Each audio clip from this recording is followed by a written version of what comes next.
Right, good morning, ladies and gentlemen. Welcome to the 27th meeting in 2013 of the Economy, Energy and Tourism Committee. Can I remind everyone, please, to turn off or turn to silent all mobile phones and other electronic devices.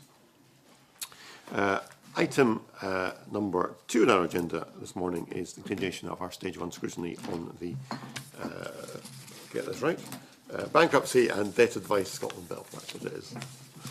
And we are joined this morning by Chris Boyland, Head of Strategic Reform, Claire Orr, Executive Director of Policy and Compliance, Elizabeth Wilson, Strategic Reform Team, all from the Accountant and Bankruptcies Office, and also by Graham Fisher from the Scottish Government Legal Directorate.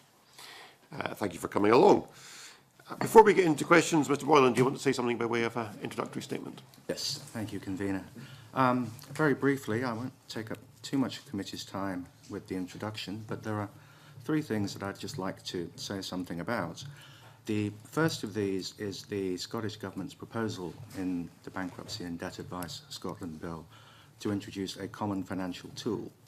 Now, the committee will already know that there are 2 financial tools commonly in use at the moment, one operated by the Money Advice Trust and one by the UK debt charity Step Change. The Scottish Government has set up a working group to determine which either of these tools would be appropriate for use as a single common financial tool in Scotland. Now, we carried out some analysis work which we'd be happy to share with the committee, but which we also shared with the working group. And the group came to a view based on that research, which was that the money advice tool was the right tool for Scotland. And this was for 2 reasons. Firstly, our evidence showed that the Money Advice Trust tool supported fewer breaches of the trigger figures. This is important when we look at things like the proposal, which is also in the bill, for a minimum of 48 monthly payments. It's important that these payments be sustainable, that contributions be set at a level that the debtor can manage. I'm aware that ICAS, for example, have suggested that contributions calculated using the Money Advice tool could result in contributions being as much as 30% lower. But I think it's important to point out that our research showed only a 5% difference in the monthly surplus. Furthermore, the Money Advice Trust tool is already embedded widely across the sector. The majority of money advisors already use it. The British Bankers Association, the Finance and Leasing Association, and the major utility companies all already recognise the money advice tool as an industry standard. And we think this is important when you come to consider the potential costs of bringing in a single tool. We believe that the more widely used an existing tool already is, the lower costs are likely to be when you make that the common financial tool. Second point I'd like to make is about AIB and potential for conflict of interest. The committee will hear some evidence during its scrutiny of our bill to suggest that our proposals will lead to a conflict of interest within the agency, that AIB officials will be making decisions and then reviewing the same decisions themselves. Now, our point is that this would only be the case if AIB's organisational structure were to remain fixed as it is at the moment, but it won't. We have already begun restructuring to ensure clear lines of independence and accountability between AIB officials in order to embed the DAS review process, which was brought in regulations in June and which is already operational and in force. We have started internal reconfiguration to ensure that firewalls are in place and officials can operate with the necessary impartiality. And we'd be happy to come back and talk to committee about this again and report on progress with this work. Finally, I just wanted to say something briefly about the transfer of functions from the Sheriff Court to the AIB, which is another provision in the bill. Firstly, I think it's very important to recognise that this is not the first time that something of this nature has occurred. The Bankruptcy and Diligence Act in 2007 made significant changes in transferring debtor applications which were previously debtor petitions made to the courts and which became debtor applications made to the civil servants at AIB. We don't believe that you would find much, if any, support for moving debtor applications back to the courts. We've looked very carefully at the administrative low-level decisions made in sheriff's chambers, and we've considered these against an assessment of what can and can't safely be transferred. For example, we want to transfer the process whereby a bankruptcy can be recalled where the debt has been paid in full, because this is an administrative matter. We don't want to transfer other applications for recall because these would likely be more complex cases, for example, involving an allegation of mistaken identity, and would require a judicial decision. Most of our work across the piece on this bill has been about striking a balance between the needs of debtors and the needs of creditors. Who has the most to gain or most to lose? And we've tried to come to a view as to what might be the sensible way to proceed. We know we're not going to please everyone, but we hope, in time, like the example of the debtor application process, which moved from the courts to AIB, that these changes will become embedded as accepted practice.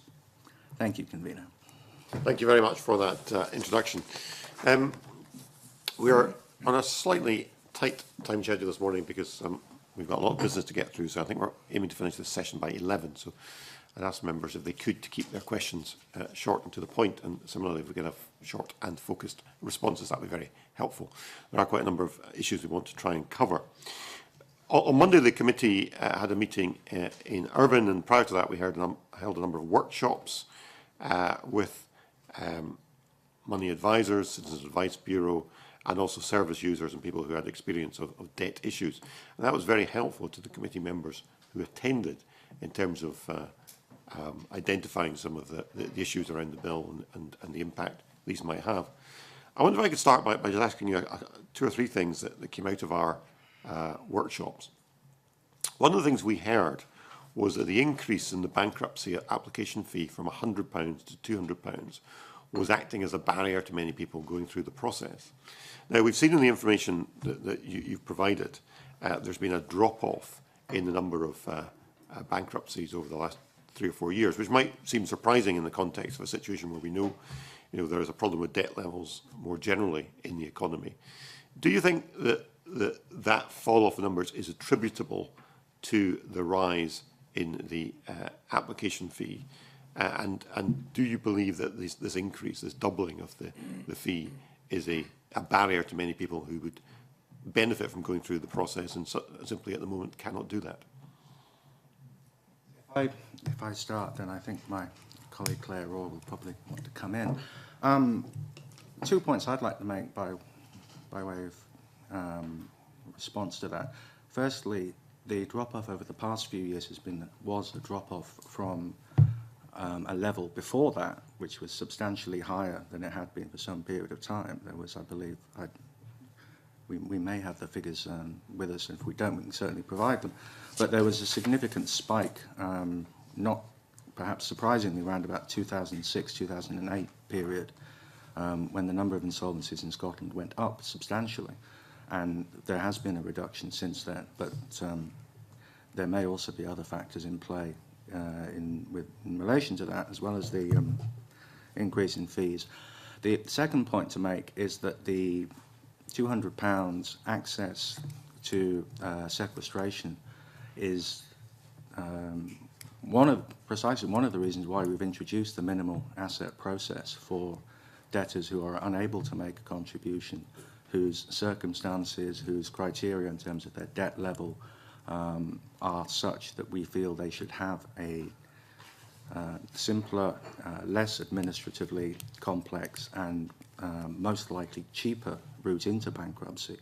We are not able to fix the fee for the minimal asset process at the moment, but we do expect it to be significantly lower than £200, probably around about the £100 level. You want to add anything, Ms. Orr? Just add that I think the trend of reducing insolvencies is common across the rest of the UK and also wider parts of the world. So I'm not sure that it is directly related to the increase in fee. what we did when the fee was increased, we reiterated to the money advice sector the process that we have in place around about the ability to pay by instalments for people. Had there been a drop-off significantly due only to the fee increase, we would have expected to have seen a significant increase in the number of people asking to pay by instalments, but that didn't actually happen. So I'm not sure that it's as simple as saying that it's totally to do with the fee, except that may be a factor, but I think there are other factors too. Thank you. Other members want to come in. I just want to ask one follow-up question, and I'll let some others come in on this point. You mentioned the new minimal asset process that's coming in, and the limit for that is £10,000 worth of debt. My understanding is that the current average debt of clients coming through the step change charity is 14,500, which would suggest that maybe the 10,000 figure is on the low side. And I also understand that for those going through the low income, low assets process at the moment, the average debt is 17,000. Are you confident that 10,000 is the right figure? In relation to the comparison with the existing low-income, low-asset process, our main point with that is that there are a high number of transfers from low-income, low-asset at the moment to full administration bankruptcy.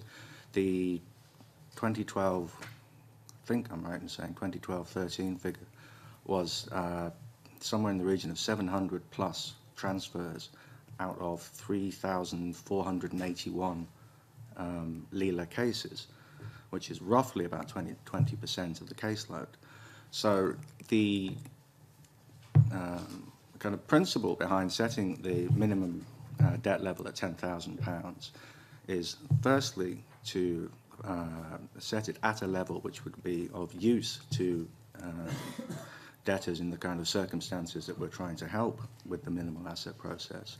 But secondly, to focus the criteria so that we reduce the number of transfers, so that the people going into the minimal asset process are people that we are confident will remain in it, will have the benefit of this, this simpler and less administratively complex route into bankruptcy, but will not be cases where shortly after a period we discover that they ought to be going through the full administration process. Well, just one more question for I bring others in. I noticed in section 5 of the bill, the figure of £10,000 is stated on the face of the bill. Is that not quite unusual? Should that not figure just be left to subordinate legislation?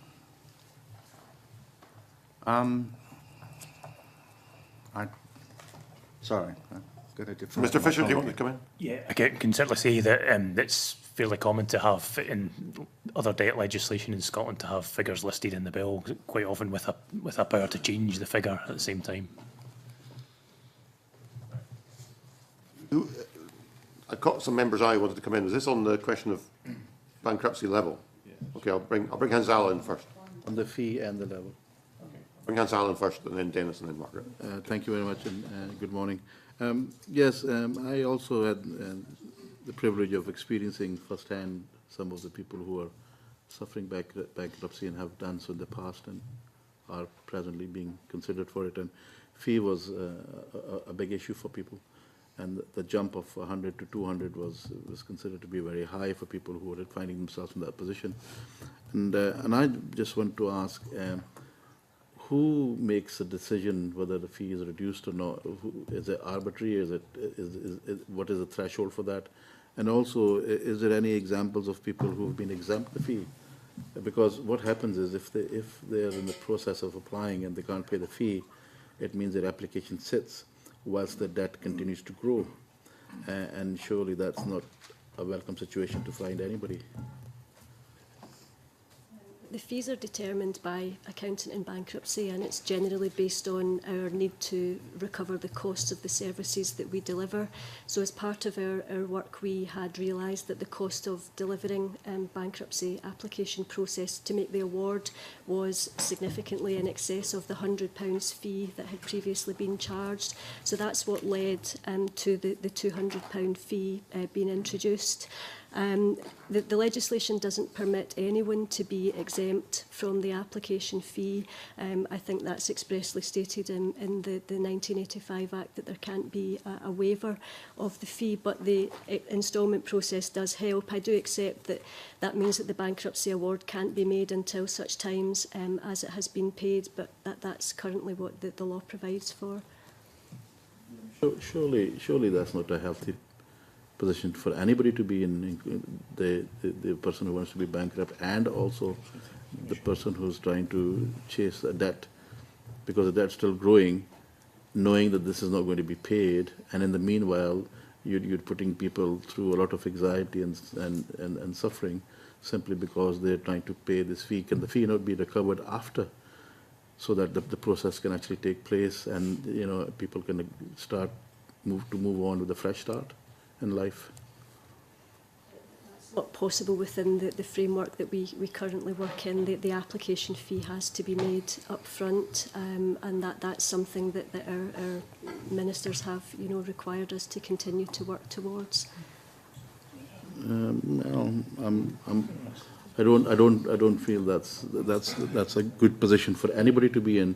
I think the fact that if people are obviously entitled to benefits, and there is a system available within the benefit scheme where monies can be taken direct from benefits, so it's not as if monies are not almost guaranteed, and therefore why put people through a lot of hardship by making them wait for a period of time for this fee to be paid before the case would be taken on? Has nobody considered that option?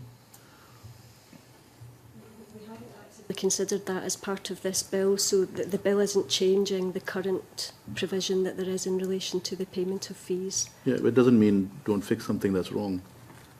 Surely we should be looking at this as well, in a bid to try and ease the anguish of families where possible. Yeah, no, I understand the point that you're making, and I believe that money advisors will often help their clients by allowing them to sort of juggle the priority of the payments that they are to make in order that they can make their bankruptcy application. But we'll consider the point that you've made, but at the moment there is no provision to change that within the bill. Right, okay. No members want to come in on this point themselves, so I'll let them come in. Okay. Right, fine. Dennis? Thank you very much, Convener. It really is on a point that the Convener raised about the £10,000 ceiling threshold. If the evidence is suggesting that the average debt is higher than the 10,000, are you then not precluding people entering into the arrangement because of that? And if the evidence is suggesting that perhaps the threshold should be higher, why isn't it? I would go back to an extent to the point I was making earlier about the number of transfers from the existing low-income, low-asset process to full administration bankruptcy. The average debt level in bankruptcy across the board is certainly higher than £10,000. That is not remotely in dispute. What we are trying to do is set up a scheme in the minimal asset process that will be targeted specifically at debtors who are unable to make a contribution or who have been in receipt of welfare benefits for up to 6 months.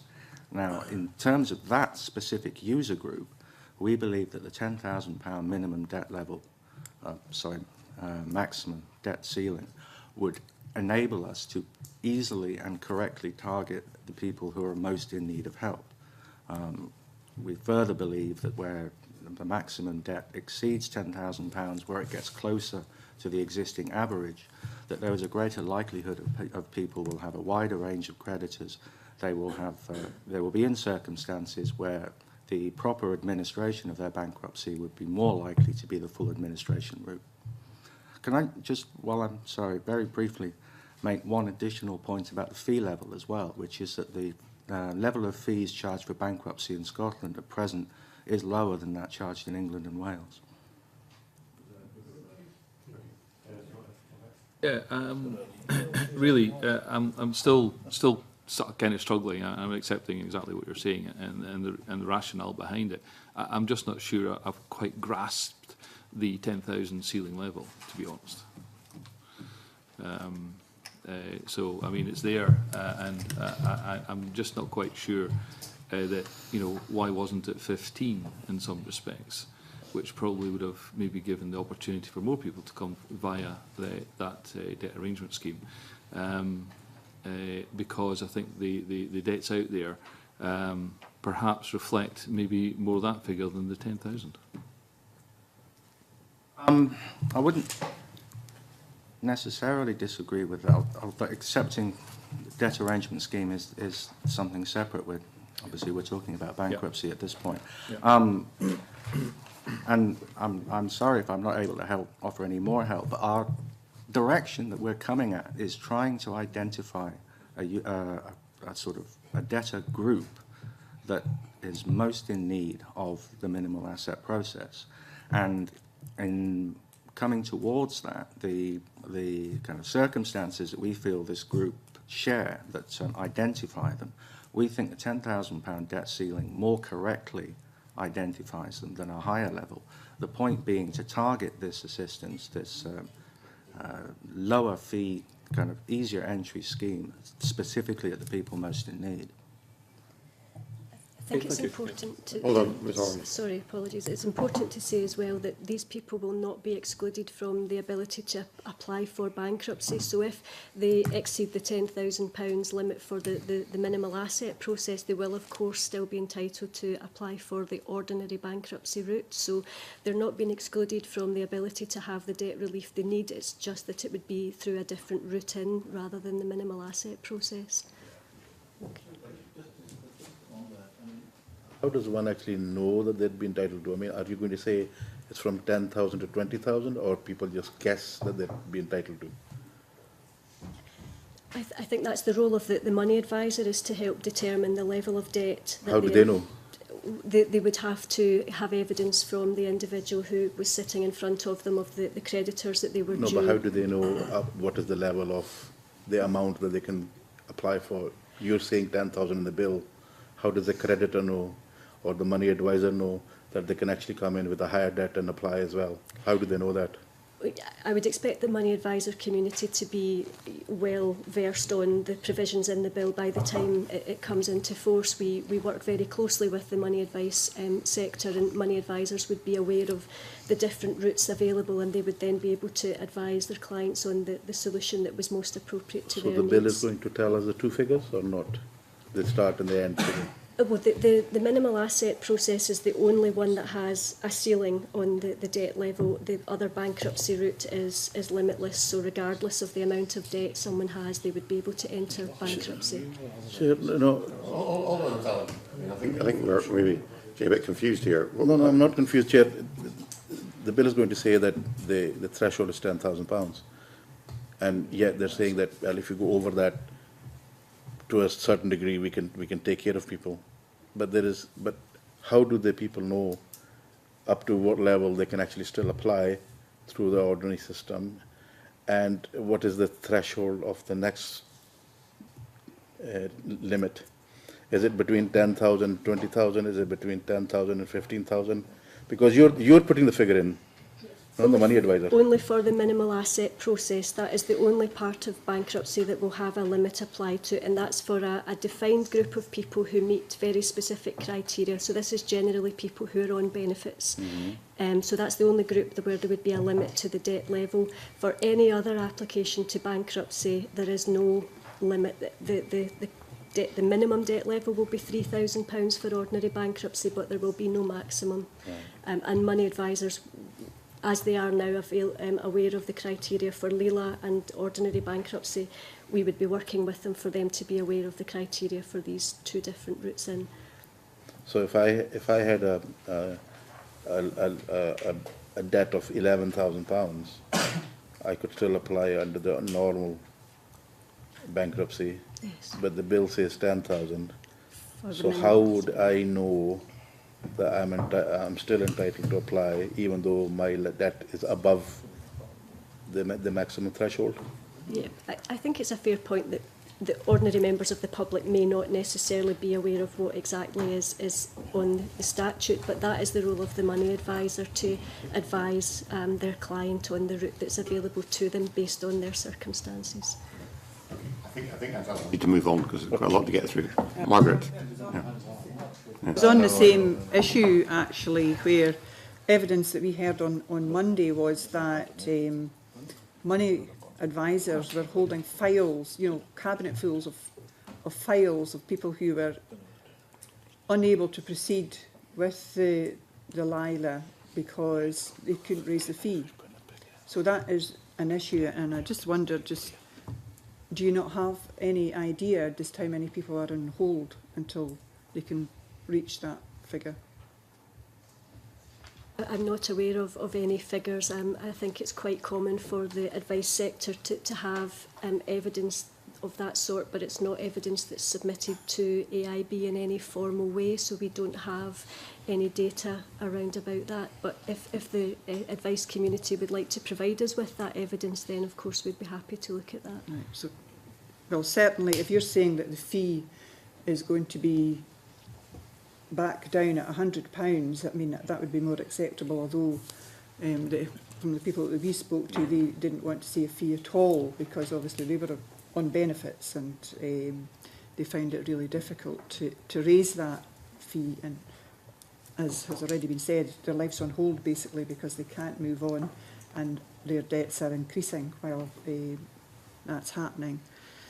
I mean, the other thing is on this 10,000 figure that you have reached, I don't know what evidence you used to get to that, but certainly Step Change, for example, are saying their average debt is 17,000 that they're dealing with in the LILA, so approximately 65% of their clients wouldn't qualify under the new MAP, and therefore, they're going to be pushed into another process of the bankruptcy bill, which will actually cost them more, and it will stretch out the period that they will be without credit. We did consult on the level at which the maximum should be set, and that there were various views expressed ranging from 20,000 to 50,000, and other comments were applied. I don't have the full detail of that with us today, but we can look again at the process around about arriving at the £10,000 figure, but it was very much based on the discussions that we had through the consultation process with our stakeholders. Thank you. Thank you. Mike McKenzie. Thank you. This is a slightly different subject, if you like, but I was very interested in what you were saying about the money advice tool and the common financial tool. Am I correct in saying that when ICAS are submitting their criticism of this approach in terms of the payments that will come out of this calculation, that they're not criticising the common financial tool but the money advice tool, because the common financial tool has not been fully developed yet? Am I correct in that assumption? That's not quite the case. The existing Money Advice Trust Common Financial Statement is a tool that's widely in use across the sector at the moment.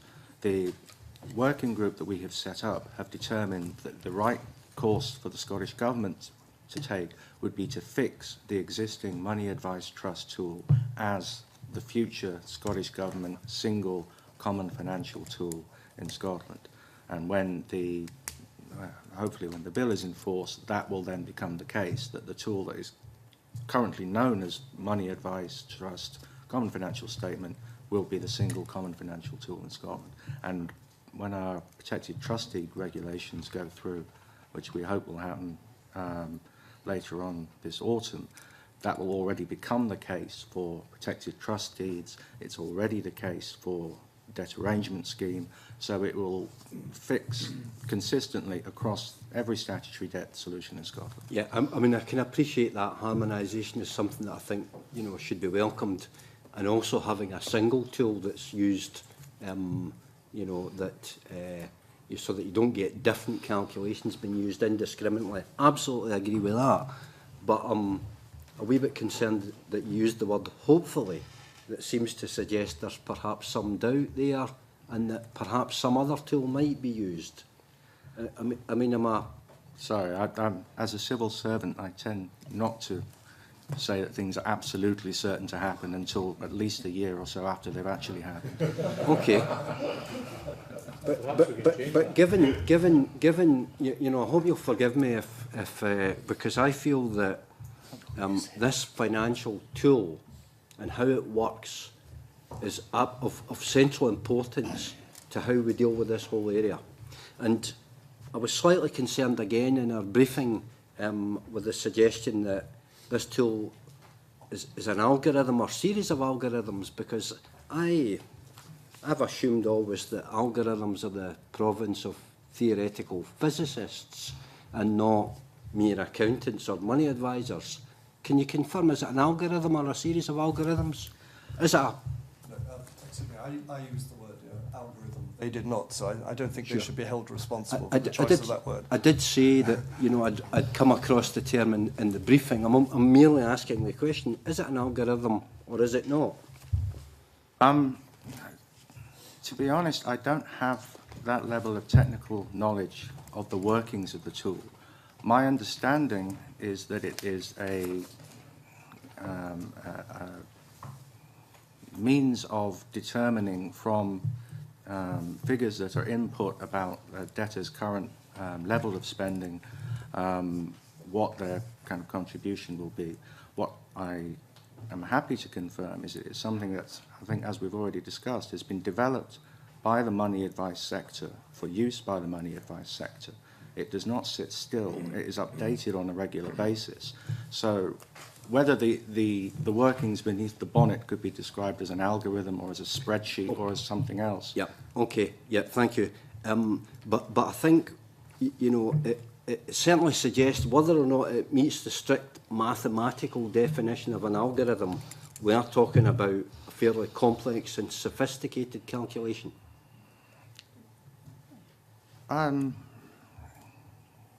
Again, that presupposes a little bit more knowledge than I think we are able to bring.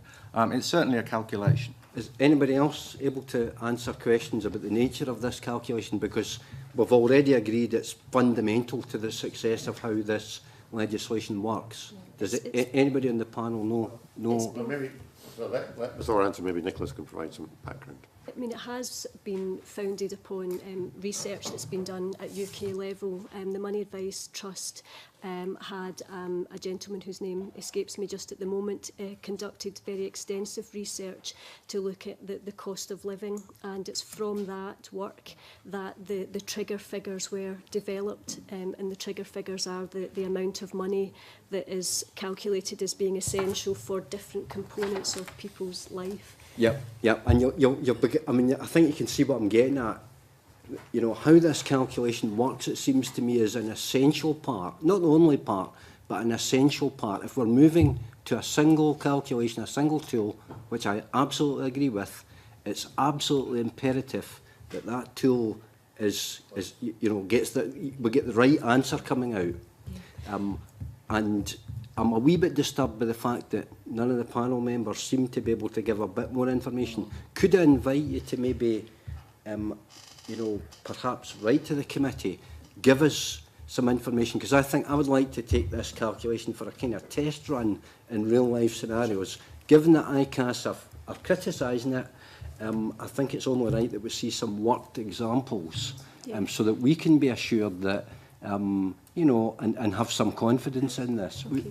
We're very Does that happy sound to reasonable? provide, of course, very happy to provide you with further information on how the tool works, and also it's worth noting that it does work in practice at the moment in the debt arrangement scheme. That is the basis on which calculations are made about the sustainable contribution that people will make for the debt arrangement scheme, which can be over a very long period of time. So I think there is clear evidence of how it works in practice, and as we mentioned earlier, it already has the support of the money advice sector more generally. It's the tool that would be used by Citizens Advice Bureau advisors, for example, in preference to the other tool that currently is used because of its slightly more generous, if you like, approach to the debtor. Yeah. Okay, thank you very much. Yeah, I just follow up, if I may. Good morning, by the way. Follow up on that last point. I don't necessarily accept that we immediately rush to one system. Has the system been audited and tested against what actually happens in terms of debtors? System being the Common Financial Statement? Yeah. It's in use at the moment. No, I didn't ask if it was in use. I know it's in use. Has it been audited for a beneficial outcome? I'm not 100% clear on precisely what form that kind of audit would take. What I can provide by way of response, for example, is if committee haven't had the sight of it already, is the research that we carried out for the Common Financial Tool Working Group, which supported the decision that the group made to move towards the Common Financial Statement as the single tool, which was an examination based on real evidence of the performance of both tools, the Common Financial Statement and the Step Change tool, and which drew comparisons between the tool and looked for evidence as to which would be it looked for evidence against a number of criteria, but one of the key ones for us was sustainability in terms of the number of breaches of the trigger figure ceilings. No, I'll take that as a no. It wouldn't it be better to test both systems in actuality and then look at the outcomes? I know the common working groups, I'm sure, do a very diligent job, but you know, at the end of the day, the proof of the pudding is in the eating. So can we have an audit of the financial tool? Can we have a test bed of the step change tool and see what really is best for the debtor? I'm not criticising the financial tool. I just would like surety that that it works in the interest of the debtor. I'm sorry to be, if this isn't giving you exactly what you're looking for, but I struggle slightly to see why the research that we carried out, which was a head-to-head comparison between the two tools, using data from the system about real-life case examples to compare how each one performed in the instances of our real-life debtors. I'm perhaps slightly surprised that that wouldn't give you what you're looking for. Yes. Right. Let's just leave it there, because I'm concerned about several things, in particular statements, in terms of we know, I quote, we know that we are not going to please everyone. Well, that might be the end of what actually happens, but I get very concerned when we start off saying that we know that's going to happen. The second thing is, and I make this as a personal question, please don't use any analogies with England. You know, we're not here in a competition, we're here to serve the customers. And on that basis, can you tell me how many actual people who are in debt you talk to? That we speak to personally? In terms of, yes, actually, that you've had in terms of not just a consultation, but actually talk to in terms of the consequences. We've heard about fees earlier on. Our discussions on Monday indicated severe pressure on people in terms of the increase in the fee. So what I'd like to do, maybe I can make it easier for you. Can you tell me how many of the the actual debtors that you met with? And can you tell me how often you met with AIB? Sorry, I didn't grasp the second part of that. How often did you meet with accountancy and bankruptcy in terms of the establishment of the bill? We are the accountant and bankruptcy. Sorry, in terms of, I'm getting confused in terms of, let's take the first part in terms of the clients. How many people did you actually talk to? I understand the point that you're making. We try very hard to reach out to as many people as possible. During the public consultation, I think we only had 1 or 2 responses from members of the public. It's generally a very difficult issue to engage people on, and that's why we work with the money advice community in order that they can tell us the views of their clients. So we don't have a direct conversation with people. Of course, the AIB will be speaking to people in debt every day who are making their bankruptcy applications and applications for the debt arrangement scheme. So we do understand the challenges that people face, but we haven't had a direct conversation with a group of indebted individuals because it's quite difficult to get people to agree to come to speak to you in that We didn't have forum. any difficulty. We have tried in the past to engage with people, and it is quite difficult. For example, through our debt arrangement scheme marketing campaign at the moment, we've been trying very hard to get case studies of people who have been experiencing debt, and it's really difficult to get people to come forward to engage with us. See, maybe I'm cynical, but, you know, we increase fees, we limit in terms of the debt level, which means increased revenues, less volume to work to. What is the ethos? What's your objective in AIB in terms of this bill? We've got some very clear objectives, and the first sort of principle is ensuring that everyone has access to fair and just processes. But you haven't talked to the people who are indebted. We have spoken to their representatives, and that's the basis on which we've had an extensive consultation. We've listened very hard to the points that were made through that consultation, and we've made a number of changes to the bill from where we started at in the consultation, reflecting the views that were made by the representatives of people in debt and those who deal with the insolvency system more generally. I have no more questions. No, I'm conscious of the time, and there are other members who need to come in, so we need to move on. And if we have time, we'll come back to some of these points. Alison Johnson. Thank you, Convener. It was discussed earlier the obstacles to becoming bankrupt, as it were, with difficulty finding the cash to make the initial payment. But one other, the committee were in Irvine on Monday, and some feedback suggested that AIB and some debt advice centres request from creditors a final balance of debt, and that sometimes it can take quite a while to get hold of that final balance of debt, and meanwhile the debtor is accruing even more debt. I'm just wondering if the bill will be, if any steps are being taken, you know, will there be a cut-off date by which creditors must comply, a date by which they must provide that information or balance? Yes, is the short answer. The bill introduces a fixed period for creditors to submit their returns, which from memory I believe is 6 weeks.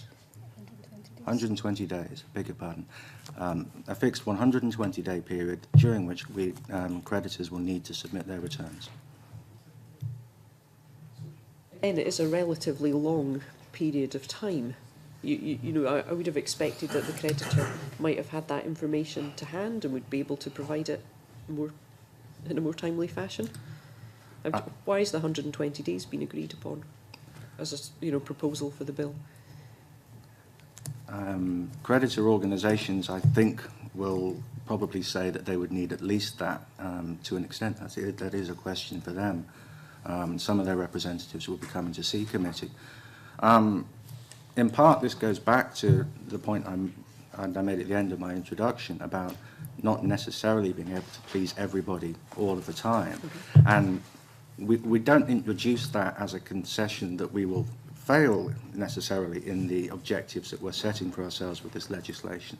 We bring it into the conversation simply to recognise the fact that insolvency by its very nature is a balance between the desires and needs, the rights of the creditors and the rights of the debtors. And it is always going to be difficult to strike a balance that pleases both of these sides. In terms of the 120-day deadline, we feel that is the right one. Some organisations, representative people like yourselves may say 120 days is giving them perhaps too much time. Creditor organisations, representatives, I am certain, will say that it is a minimum and that some of them will not even be able to manage that. Okay, thank you. Could I just add one point to that, which is that that timescale does not impact on the award of the bankruptcy being made. The creditor's claims will be requested after the award of bankruptcy is made, so the person only needs to know that they have a debt with a particular creditor in order to apply for their bankruptcy, and the final position would be confirmed through that 120-day claim process, so the person in debt isn't disadvantaged at that point. Further questions, convener, if I may? Yes. Obviously, you've suggested we're looking here to strike the best balance between the creditors and the debtors' need. With regard to the 4-year period for debtor contributions, I know that some evidence, ICAS have suggested there might be breakage, and more likely that debtors will be unable to sustain payments for that period. Just wondering what evidence and research has been carried out to, in order to put this proposal forward. It takes us back to the point that Mr. Mackenzie was making earlier on, which is the absolute fundamental way in which the common financial tool determinations interact with other parts of this legislation. In this instance, interact with the proposal for a minimum 48 monthly payments. ICAS have provided evidence that they suggest that this will lead to an increase in breakage rates. Our point is the reason that we want to use we are fixing the common financial statement as the tool which will determine the amount that is being paid on each of those 48 monthly payments is because the evidence suggests that this will determine a more sustainable level of contribution, that these 48 amounts will be at a level that the debtor can manage. Okay, thank you. One final question, if I may. This is on the accountant in bankruptcy. Are they genuinely able to review their own decisions? I have concerns about public perception. I know we've heard about firewalls and so on, but often to the public, when an organisation is reviewing decisions it has made, it's less than convincing. And I wonder, did anyone look at introducing an independent review of these decisions? We did originally consider whether to have a panel set up, but we considered that it would be preferable to have control of that in-house. But we have taken steps to very clearly separate the functions of the operations of the agency from the policy and compliance elements of the agency. So they really are, and certainly will be going forward, operating as two distinct parts of AIB, where there wouldn't be any crossover at all between the original part of the process and the review part. Okay. Thank you, convener. Mark McDonald, did you want to come in? Yeah, it was on a different topic. So okay, if you have so members who want to come supplementaries. in, if they'll be brief with supplementaries on this, I've got Chick, Margaret and then Sala. Chick. Yes. On Monday, one of the things that cropped up in the conversation was clearly the role of the creditors and the inability, or two things. One is the lack of awareness of the DAS in companies out with Scottish legislation. And the second issue was determining exactly what was owed to a particular creditor, because the creditor balances were not made readily available. Is there anything you feel that we should do, can incorporate, or whatever, to try and make sure that when somebody enters bankruptcy, they know exactly what the target is? Part of that goes back to the provision in the bill to fix the 120-day period for creditor returns. That speaks to the second part of your question, I believe, about getting information from creditors as to exactly how much money they think that they are owed. The first part, the visibility of Scottish legislation to, for example, to UK organisations or UK lenders, I really don't know that we are able to make much of a comment on that, other than to refer to our continuing efforts to engage with the representative bodies and these organisations whenever we can, and make sure that they are aware of the changes that we are making. Could I just briefly add to that? We do have a stakeholder group that does involve representatives of the creditor sector. So we have the Royal Bank of Scotland and Lloyds Banking Group on our general stakeholder group, and they've been with us on the journey of reforms that we have been making. So they are well aware of the changes that we're making, but we do also extend our reach further and have visited some of the major creditors in England to make sure that they are understanding. And on DAS, that was a particular effort at the time when the 2011 changes came in, and as part of that process we now have a much stronger engagement with creditors across the whole of the UK, and they are actually on the IT system that we have, meaning that the interaction with them is now much easier than it was. Obviously it's still, progress still needs to be made, and we continue to try to improve on that. Thank you. Staying on the same issue of discharge on the DAS, which has been extended to 4 years, which would then mean that in actual fact there's a sort of 6-year period after that where a person who's been bankrupt can't get credit. So that extends that period for 10 years in total. Is that right? Yes, it's perhaps not quite that straightforward in the sense that it's a matter for creditors and credit reference agencies how they risk score the lending to people beyond the period of their bankruptcy.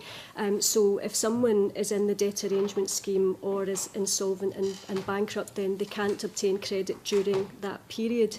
But what happens beyond that is a matter for creditors to determine. In practice, generally, I think people will find that their access to credit can be restricted for around about 6 years. One of the aims of the financial health service that we're trying to develop is that we would like to work with creditors and credit reference agencies to distinguish between people who have been on a debt arrangement scheme and have paid back all of what they owe, compared with people who have perhaps been in bankruptcy, and try to have a sort of more lenient credit risk scoring for people who have paid back compared with people who haven't. That's we're at very early stages of those discussions, so it's too soon to say whether the practical impact on people would change. Right. Sorry, Mark, we'll have to, we're very short on time. Okay. Right. Gonzalo, you got a quick question, please? Yeah, once again, in terms of people wanting to register as bankrupt, and I brought up the issue about money advice, and although I was given an explanation, I was led to believe that if a person fills up a form or is assisted in filling up a form, that itself is legal advice. But since then I've been told that's not the case, that they in fact would require legal advice under the new legislation. And I had suggested in the bill that rather than say that they must have legal advice that was mandatory, I had suggested that perhaps we should use the word desirable, so that if anybody who doesn't have legal advice in the full sense of the word, it doesn't stop them from actually registering as being someone who has been bankrupted, and they can actually get legal advice thereafter, so that particularly for those first-time applicants, people who have gone through the process in historically before, I can understand the reason why that would be a must for them, because obviously they're not getting the system. Whereas for first-time applicants, I think rather than that they must have money advice before they apply, it should be desirable. What's your opinion on that? We continue to stand by what we have said previously, which is we believe that for people who have difficulty with the application process, whether for reasons of language or for other reasons, that advice is the answer, that the availability, access to, and then receiving high-quality advice from an approved money advisor is the solution that will see them through those difficulties. So they can continue to be in debt for that duration? Well, no, we don't believe that that would be the case. We believe that access to advice, the requirement to have advice, will help them through their debt problems. We need to move on, Gonzalo. We're short on time. I still need to bring in Mark McDonald. Thank you, Convener. Am I correct that there are some debts that can be written off and will not be pursued by creditors at the point that a person enters bankruptcy? Bankruptcy is a debt relief product, yes. Yeah, but what I mean is that obviously there are debts which are being pursued during the bankruptcy, and that the creditors will pursue those debts and pursue it through asset recovery, etc. Is that correct? Entering into sequestration is a means to stop that, to put a halt to pursuits, to arrestments and such like. What I mean is that at the moment, a number of people, for example, who find themselves maybe in debt trouble, will seek high interest loans as a means of alleviating, or to their understanding, alleviating their immediate debt problem, but all it is obviously storing up bigger problems for the future. Now, at the point at which the person enters bankruptcy, what happens to those high interest loans currently? Well, they would be included with the rest of the debtors' debts, and they would be. I mean, they're given no preference. They would be, where the debtor is able to make a contribution by way of repayment, they would be treated along with the others. Well, the point I'm getting to is there scope within legislation for those debts to be defined in such a way that they would be written off and would not be pursued at the point of bankruptcy? That's in effect what would happen. If someone becomes bankrupt, then their assets are conveyed to a trustee whose job it is to realise assets to pay back creditors. So there may or may not be anything realised to pay back creditors, but at the end of the bankruptcy, those debts are written off and cannot be pursued by the creditors.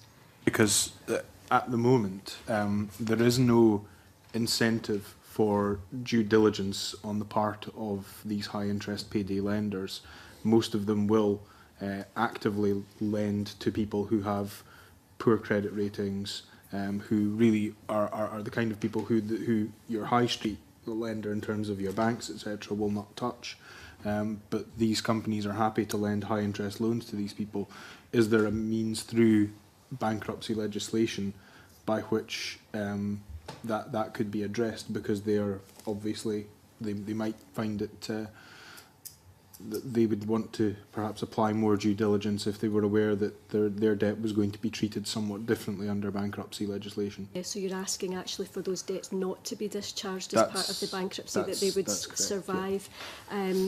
We had considered whether there would be some debts that would survive the bankruptcy. We consulted on that, and we had looked at debt that would have been incurred in the 12 weeks prior to the bankruptcy, looking at the exclusion of it from the debt relief. That didn't find favour in the consultation process from really any sector, so that proposal was dropped.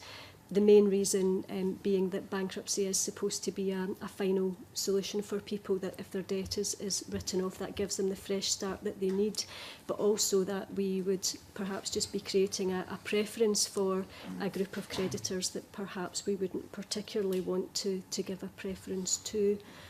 So for those reasons, that wasn't included within the bill. Okay. Okay, we're very short on time. There's one other matter we haven't touched on that I do want to get on the record if we can, and that's the question of financial education, which is covered in the bill. We heard some evidence in the workshops on Monday around this question of financial education. I think everybody agrees the concept of financial education is a very sound one. I think, particularly approaching it in schools, making people aware of things like APR and budgeting is very important. But in relation to the bill, it does seem that this is coming, closing the stable door after the horse is bolted. You're dealing with people who are already in an insolvency situation and then trying to provide financial education to them. Some of the evidence we heard on Monday suggested that people who are living on a very low income, for example, on benefits, are actually very good at balancing budgets. They understand the issues around financial matters. It's not a lack of education that's the problem for them. It's their circumstances, and very often it's a crisis that comes along that tips them into a problem with debt. What evidence is there that offering financial education is actually going to make any difference? Again, perhaps I'll start and then colleagues can come in. The first thing I'd like to say is that we're not restricting the the national standard on financial capability education necessarily, or the module, to things that perhaps people immediately think of, like budgeting and kind of household management. The potential exists for it to be wider than that, for it to be about things like being able to seek, being able to move utilities providers, for example, how people go about doing things like that. I think it's easy to sort of fix an idea as to what financial capability education will be, but that point I would simply like to make, that it's not fixed at this stage. The reason why we are working with Money Advice Scotland, why the financial capability education national standard is being developed by the sector, is to make sure that the people who have the most experience of working with people with debt problems design the national standard to help create a preventative solution that will be of assistance to these people. And the second point I'll make quite quickly is that although we're envisioning this in use in money advice and in the kind of bankruptcy process, once you have a national standard that governs how a certain topic can be taught or people can be trained, there's no reason why it can't be used in other circumstances as well. For example, in early years education. Okay. So just explain very briefly to me the process whereby somebody who has been declared bankrupt has to go through this financial education module. Will they be assessed on that? Will they be tested on it? What are the sanctions if they don't comply? We certainly haven't put anything in the legislation that speaks to sanctions for not complying at this stage. Testing it, I think, I don't want to seem as though I'm bandying semantics, but there will be the module will, I imagine, will be such that it will be clear whether or not the person has worked through it. Whether or not that constitutes a test, it needn't necessarily be the same thing. But if they don't work through it, what happens? The process isn't fully worked out. It would be part of the kind of the time that they're spending with their advisor, who will be helping them through this, who will have identified their need for it, and I would imagine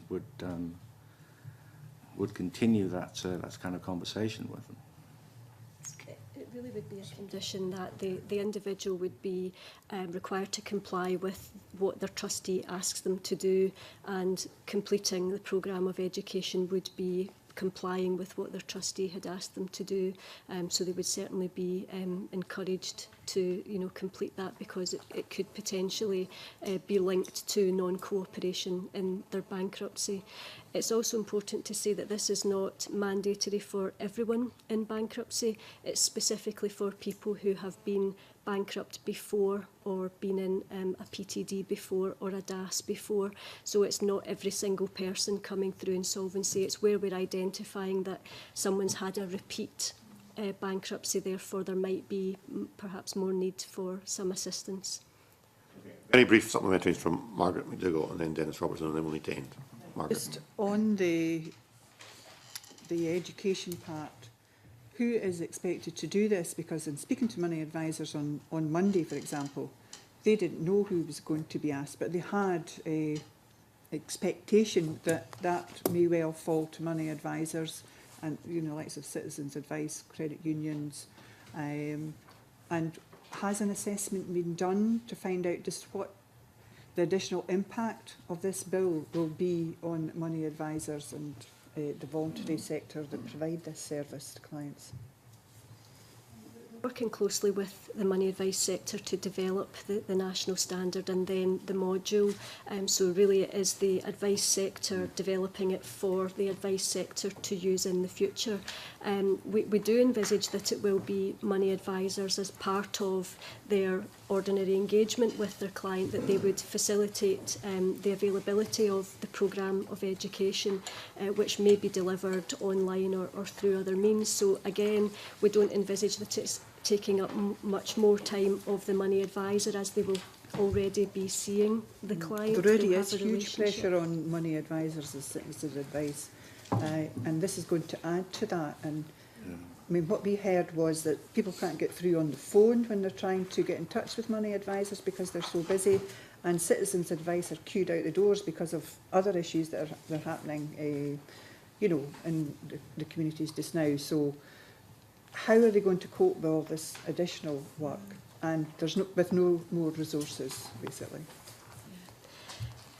We still don't think it's particularly adding a new burden on the advice sector. This is a group of clients that we believe will already be known to the money advisor, so it's not an increase in the work. But I do understand the point that you make, and we can look at the wider role of other organisations such as credit unions in terms of building the financial capability of people. I think it's useful to remember that in the consultation there was significant support for financial education to be part of the process, and respondents did clearly suggest that organisations such as local authorities and money advice professionals would be the ideal people to deliver such a service, and that's the reason why we have, you know, taken that approach. Okay. You've answered the question partially anyway, that it's not mandatory for everyone, but I'm sure you see the process has been a habilitative process. Is it going to be individualised, that the programme of any training will be based on that individual need, or do you see a set programme being carried out? We see it being a set programme where there'll be a module developed. There may be more than one module, so there might be scope for different situations to be catered for. But at this stage, the first step is to develop the national standard, which sets out the sort of principles and the key things that the programme of education would be looking to cover. As the convener suggested as well, there doesn't appear to be any sanction there. There's not there at the moment? Do you envisage there being one? I know you said it would be breaking potentially a contract between the individual and the trustee who was actually carrying this out. Yeah, I guess the ultimate sanction there is that the person's discharge could be delayed if they haven't complied with their trustee. That would be part of their cooperation, is to achieve their discharge. Thank you very much. We're a little bit over time. There's a lot of ground to cover, as you'll appreciate, and I'm very grateful to you all for coming in to help us with our scrutiny of the bill, and I'm sure we'll be engaging further with you over the coming weeks. Thank you very much. We will now suspend very briefly to allow a changeover.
Okay, ladies and gentlemen, if we can reconvene, we're a bit short on time this morning.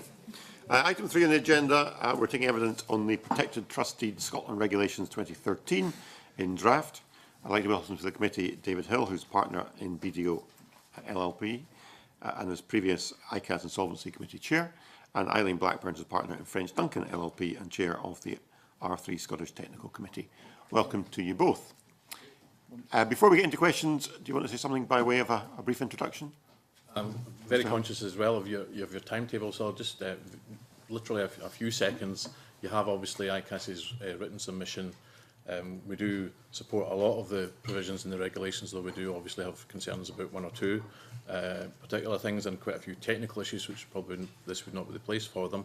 But perhaps I would just draw committee's attention to one matter which I think is probably of sort of crucial importance, and that is regarding the harmonisation of matters and the timing of the introduction of these things. So it's intended that these trustee regulations are introduced at the end of November, and the new sequestration procedures wouldn't come in for some 18 months thereafter.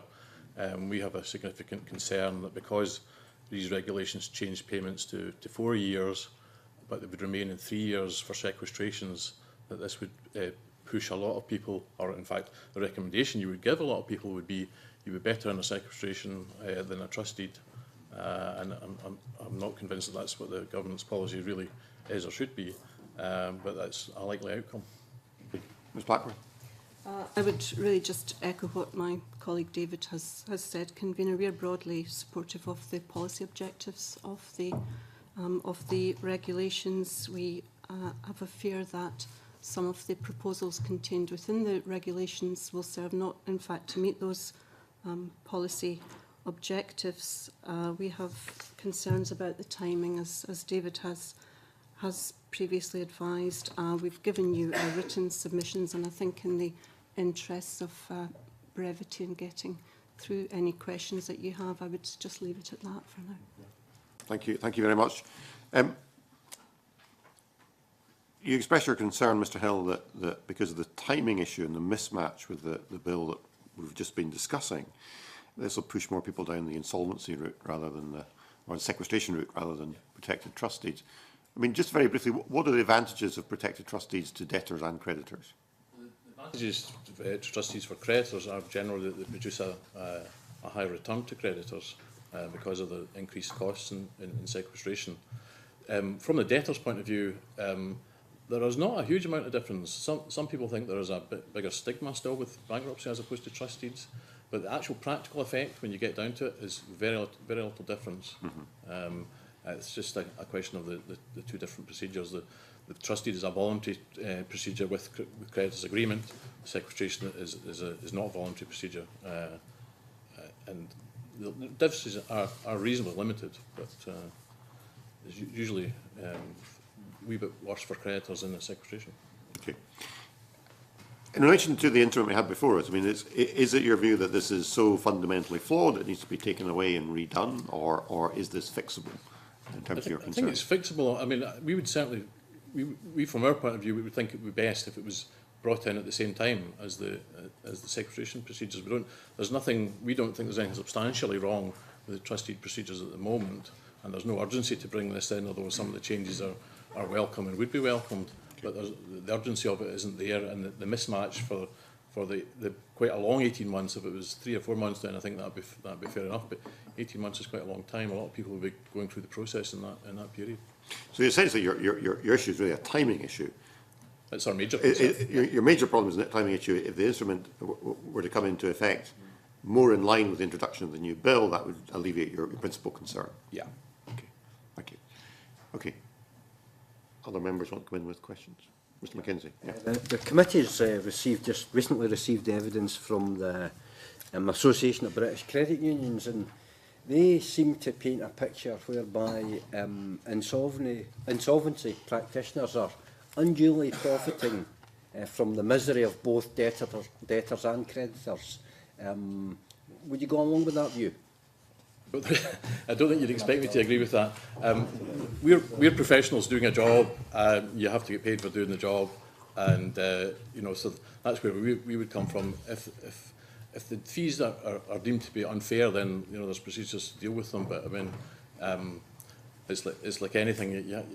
Quality advice and provision has to be paid for. And you would have no hesitation then in sharing, perhaps later in writing with the committee, an indication in global terms of fees charged against hours actually worked in terms of protected trust deeds. If possible, I'm sure that could be obtained. There is details of the quantum of fees certainly in the EIB's annual report as to the total value of the fees. Breaking that down per hour, I don't know if that would aid too much. Every firm obviously has different chargeable rates per hour, so it would be very difficult to get a meaningful figure. But obviously, to some people, the fees do seem high.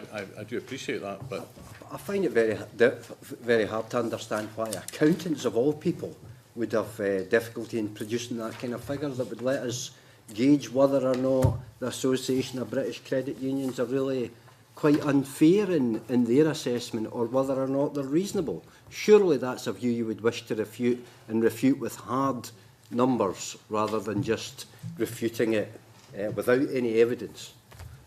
It's just that an average would be very much an average. That's all I think we could produce in global terms. Each firm has their, as I say, has their own rates, and some firms will do work for considerably less than others. Okay, you're really just repeating what you've said. Am I correct in saying then that you're really unable to refute that point of view then, in hard numbers? I think it's, to be honest, I think it's more an opinion than that. You know, what in their view is unfair. You know, that's Indeed. That's why I'm saying I would expect a profession that deal with money would be a profession that, more than any other profession perhaps, should be able to refute that argument with hard numbers.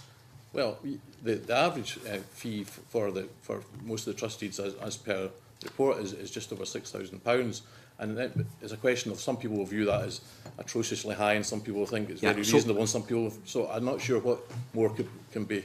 So, but you know, that's a meaningless figure, and I'm sure you'll agree with me. That's meaningless unless you also indicate the number of hours actually in the insolvency practitioners are involved in working.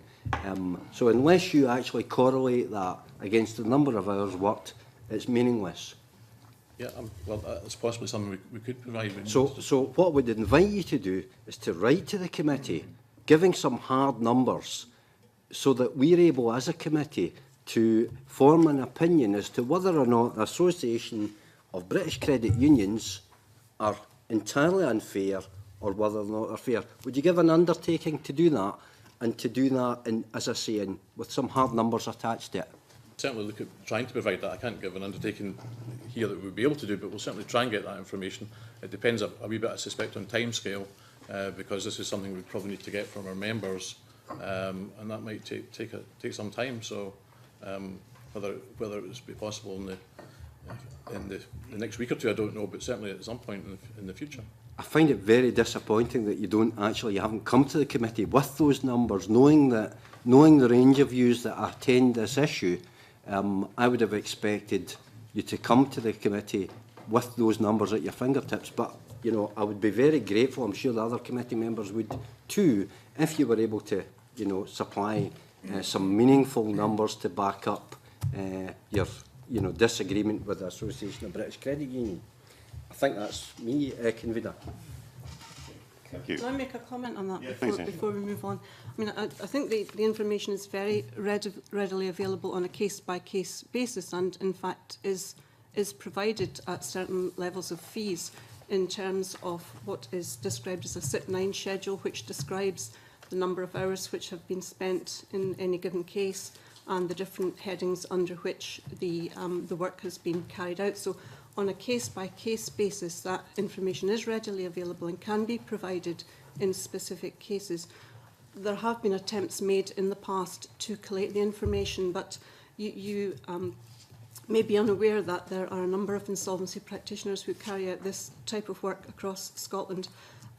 We are regulated by different bodies, and the information isn't collated as a matter of course and has to be obtained on a specific request. So I think that's why it perhaps is not as readily available as you might expect it to be. It's just maybe trying to get information that you exactly want, because obviously there are various different grades of staff involved in each case, and each case is different. And to get an overall average figure, I don't think that's really going to come up with too much. I mean, firms would quite easily get you the average charge out rates that firms charge, but I'm not sure that on a detailed individual case basis is going to help too much. I'm sorry, but I'm now a bit confused. That the Association of British Credit Unions have been pretty unequivocal in the terms that they've written to the committee on, and they've been quite critical of insolvency practitioners, and they've suggested that they're benefiting to an undue degree from at the expense of both creditors and debtors. And you know, I'm now not sure whether or not the information is available or not available in order for you to refute that view. And I'm trying to give you the opportunity of refuting that view. But what I'm suggesting is that if you're going to refute it, then you need to back that up with some hard numbers. Now, if you're just saying, well, take my word for it, we refute that view, that doesn't take us all that much further forward. Who does the committee believe? So I'm inviting you to supply us with hard numbers in order to refute that view. But I'm now unclear as to whether or not that's possible or impossible. It depends on the degree of detail that you're looking for. As David has said, there are figures produced within the Accountant in Bankruptcy's annual report which are readily available. I guess the question is always going to be somewhat subjective, and perhaps creditors have a view that they are receiving value for money in terms of dividends they're receiving compared to the fees which are being charged, and perhaps they don't. Indeed, but and what I would merely say is that if you're able to supply such information to the committee as you think will convince us. We'll certainly do that. Thank you. Just from the point of view of clarity, I mean, I think where Mr Mackenzie is coming from is in relation to the aspect of the instrument before us that talks about restrictions on fees chargeable. I mean, what is your general view on that part of the instrument? The instrument actually doesn't have a restriction on fee. All it's saying is that there's a set fee. It doesn't restrict what that fee is. Right. That would still be for the creditors to determine, which is what actually happens at the moment. What happens at the moment is that when the trustee starts, the trustee writes to all the creditors and says, this is the asset and contribution position of the debtor. This is what you can afford to pay over the 3 years or whatever the period is. This is what will be collected. My cost for doing this, my fee, which he tells the creditors what it is, whatever, you know, whether it's 4,000, 6,000 or whatever, that's what I propose to charge for this. The creditor then has a right to object and say that is too much or whatever. And to be fair, credit unions usually do object, but most creditors don't. They recognise that as being a fair amount. And this regulation doesn't change that. It just changes the method of doing it. It breaks down the fee into 2 separate parts, being a fixed fee, but that could be anything. Like again, could be anything from 2,000 to 6,000 or whatever the trustee proposes, and then a percentage on realisations, i.e. a percentage of how much the contributions are, and if any assets are realised, what that would be. So there's not an actual change in that. It's just a slightly different method. Okay, thank you. Right, Alison Johnson. Thank you, Convener. I'd just like to touch on the extension of the payment period. Now, obviously, the extension from 36 to 48 months mirrors those proposed in the bankruptcy bill. And there do seem to be different views as to whether or not this is a good thing for both creditors and debtors.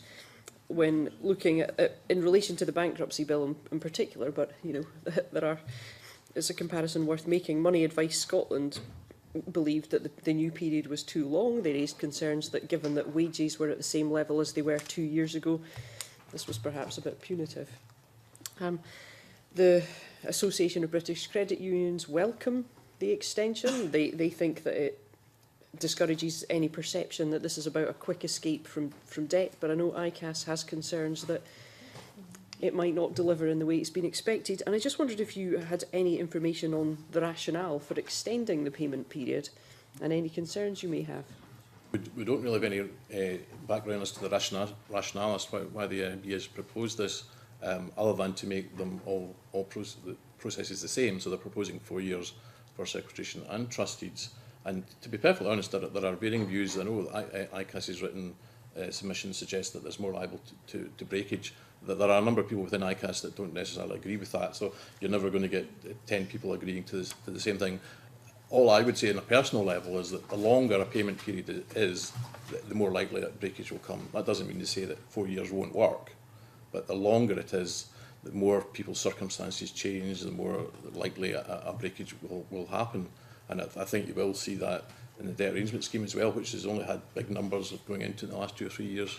I would suggest that in 3 or 4 years' time you will see a large number of those failing as well, because people can't keep up the payments. It's always going to happen.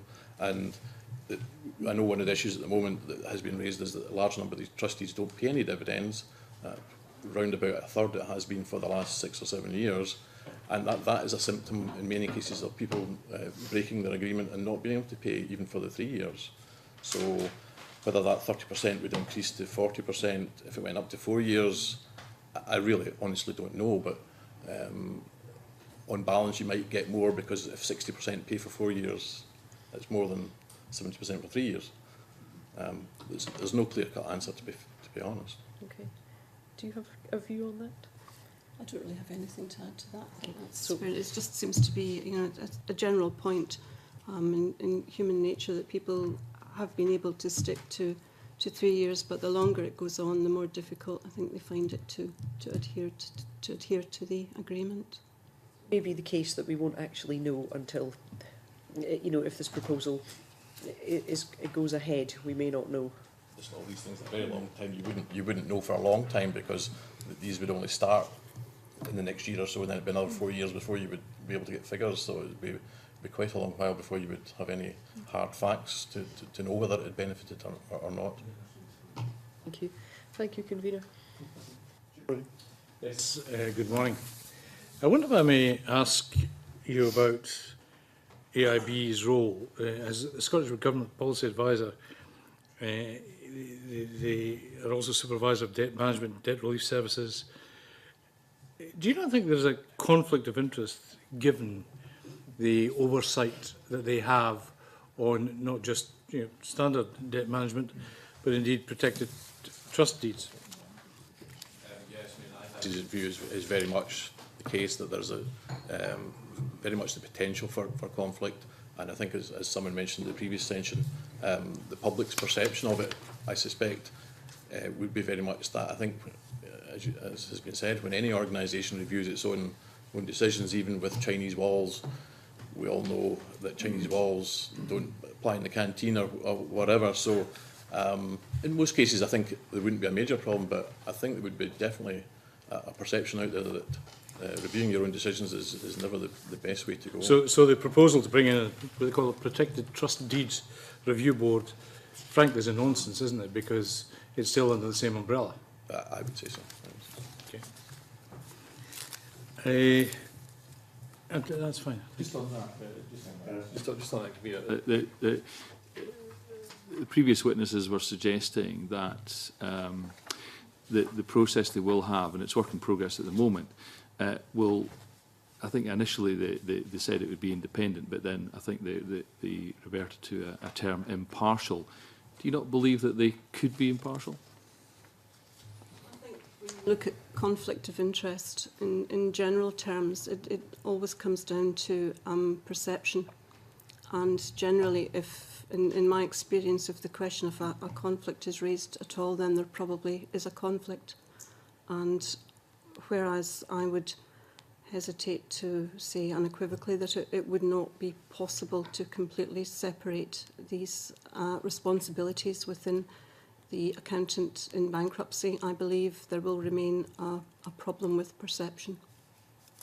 I don't have any doubt that there would obviously be separate people within the IB dealing with these appeal decisions, but there is always that perception, and I think there's always an ingrained something inside you that if your own organisation has made a decision, you're more likely to go along with it, I suspect, than if somebody else has made a decision.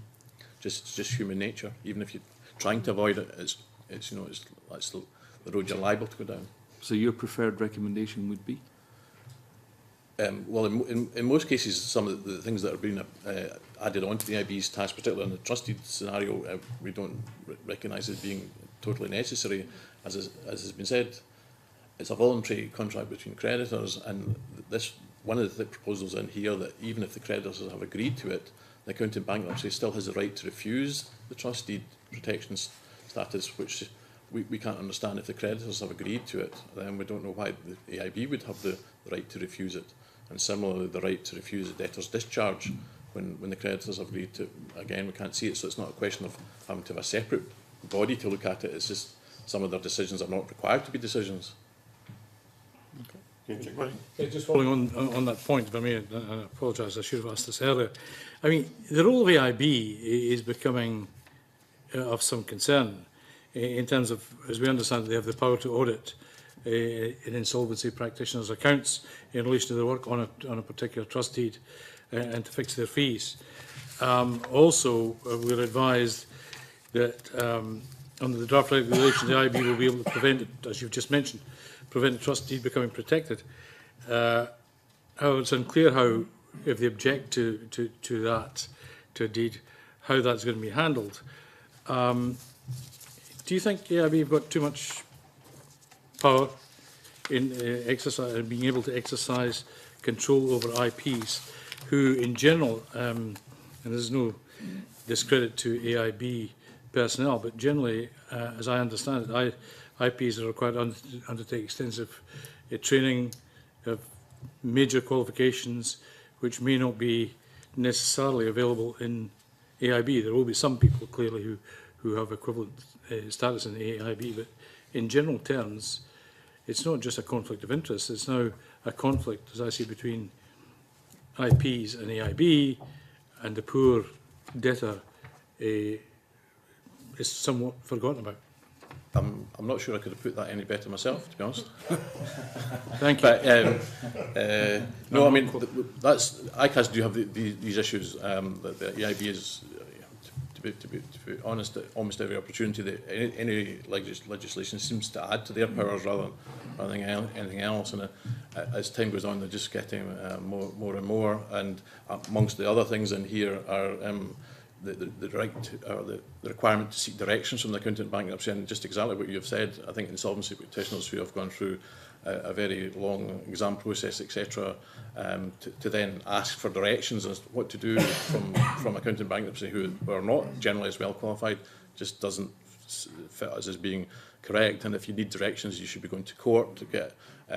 It must be a complex matter you're looking for directions on, and to go to the IB, we don't think adds anything at all. So yes, well, there are a number of areas where I would certainly agree with you. Where do the debtors and creditors come in all this? I mean, they're really the people we're trying to help. Right? I mean, it seems that we're being saturated with process and controls. And given the question I asked earlier about consultation with those that this is designed to help, we don't seem to be helping anybody other than those that are involved in the process. Well, it's supposed to be a voluntary trust deed, to bear in mind, a voluntary trust deed for the benefit of creditors. It is contractual and voluntary in nature. It's been an option which has been available to the citizens of Scotland for a number of years. It's been widely used, as you will see from the statistics, and we feel that another layer of oversight, which is proposed to be introduced to allow the accountant in bankruptcy to step in and to give directions to object or not to agree to register a trust deed as being protected, and then to have intervention at the back end in terms of the discharge process, we feel is inappropriate and unnecessary. I think you're right that all this regulations is to some extent taken away from the debtor and the creditors, who are the two main people in this. The debtor, by signing the trust deed, has made their decision at the start, and they should have been properly advised to do that. The creditors then have the right, and their complete right, to accept it or not to accept it. But the AIB seems to feel that for some reason they're not performing their own role properly, which we slightly don't understand, I have to say. Well, thank you for that. I just wish and hope that at the end of the day, that the people who matter in this are the debtors, and including the creditors, and not those that are exercising the control that you've just mentioned. Okay, I've got two more questions to close unless other members want to come in. Can I just go back, Mr. Hill, to what you said to me at the beginning about the advantages of protected trust deeds? I just wanted to read to you what the Association of British Credit Unions have said in their submission to us. Clearly, they don't share your view. They say credit unions strongly object to protected trust deeds which, rather than channeling the funds recovered to creditors, deliver a substantial fee to the trustee, namely yourselves and your members, and little or nothing to creditors. They believe protected trust deeds are become open to abuse as an easy means for debtors to escape their financial obligations and as a profitable product for debt management companies and insolvency practitioners to provide. The system has become grossly imbalanced against the interests of creditors. So they don't share your view, they just think the whole thing's a racket. I know that's their view, and I suppose all I can do is come back to what I said in the very last section, which was that the trust deed can only be protected if the creditors agree to it. So the vast majority of creditors do agree to it. I'm aware that, as I said before, credit unions in general do object to them, but they, in normal terms, are a very, very small creditor, and the other creditors do accept it. So it's a case of, to some extent, that you can't really have the tail wagging the dog. The credit unions are entitled to their views, which I respect, but it's not a view held by the majority of creditors. And it is ultimately creditors that have to agree to the trust deed. Okay. Mr. McKenzie, very brief. Yeah, I'd just like to come back on that. Would you agree with me that credit unions have built up a great deal of experience of dealing with these situations over many years, whereas individual creditors who are unlucky enough to lose money often are approaching the situation from a fairly naive perspective and therefore are always in a position to apply the kind of scrutiny that that credit unions can with the benefit of their experience? No, I couldn't accept that. The vast majority of creditors are not individual creditors. To be fair, they are your high street banks and other organisations like that, and it's even more concentrated because the majority of these creditors in the trust deed process use agents, and most of them use two agents in particular. So that those two agents are dealing with 90% of debt in these trust deeds. So they have their own detailed rules as to what they will accept and what they won't accept. So you're asking the committee to place a higher value on the integrity of the high street banks than on credit unions? Not at all. As I say, the credit unions are entitled to their view, but they are only one view, and you will be speaking to other creditors organisations, I'm sure, and they can give you their views as well. But there are a range of creditors to listen to. It's not just the credit unions. That's all. Okay. Right. Okay. Can I just ask you one thing to close, because we're getting towards the end of our time. The committee, as you may be aware, has no power to amend the regulations. We're taking evidence from the Minister next week. We must report to Parliament by the 11th of October. And the choice we have is either to recommend or to Parliament that these regulations are accepted or rejected. Given that we don't have power to amend, what approach would you advise that we take? Would you want to see these regulations go forward, or do you believe they should be rejected? I would suggest deferral because of the time issue, rather than rejection. I don't think there's... Well, we don't have any option. I mean, it's either accept or reject. Okay, reject, but in brackets, but you can come back next year. That would be what I would say. Okay. Yeah. Okay.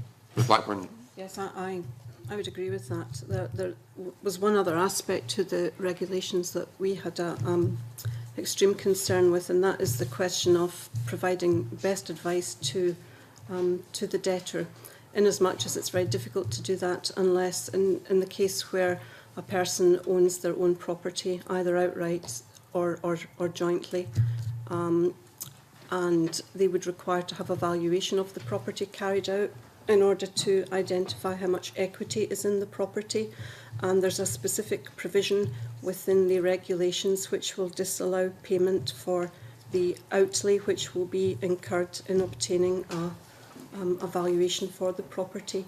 In other words, it cannot be met, the expense cannot be met from the trust estate, and we would like to see an amendment to that. We have grave concerns about that aspect to it. So I would agree that there needs to be thought given to the timing of the introduction, and deferral, if possible, would be preferable. Okay. Okay, thank you very much. We'll have to call it a day at that. It's been a short session, but it's very helpful to the committee to get your views, and I'm grateful to you for coming in. And at this point, we will go into private session until 12 noon. Thank you.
Right, okay, if we can reconvene, and we're on item 4 on the agenda, which is continuation of our draft budget scrutiny for 2014-15.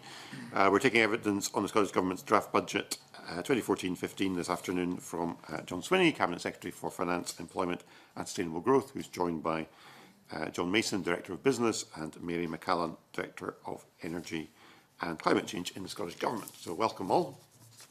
Before we get into questions, Mr Swinney, do you want to say something by way of an introductory statement? The committee will be familiar, Convener, with the information I've set out to Parliament in the spending statement in connection with the budget, so I'm happy to let that stand and answer questions. Thank you. We obviously have some time allocated to this. I'm conscious that we don't want to run past, we can't run past 2 o'clock, but I'm hoping we won't necessarily take up all that time. So I'd remind members that they can keep their questions focused and to the point, and that we could have answers in the same vein. That would be very helpful in terms of allowing us all to have some lunch. We're going to cover in this session, Cabinet Secretary, some issues around the broader economy, support for SMEs, support for renewable energy, looking then at questions around employability and skills, impact on ethnic minorities, then moving on looking at the National Performance Framework, how that's working, and then looking at issues around energy efficiency and fuel poverty. And I dare say there'll be other matters will come up from time to time. But if we can start on the kind of broader economic issues, I'll ask Chick Brodie if he'll ask the first question. Thank you. Good afternoon, Cabinet Secretary, Ms McCallum, Mr Mason.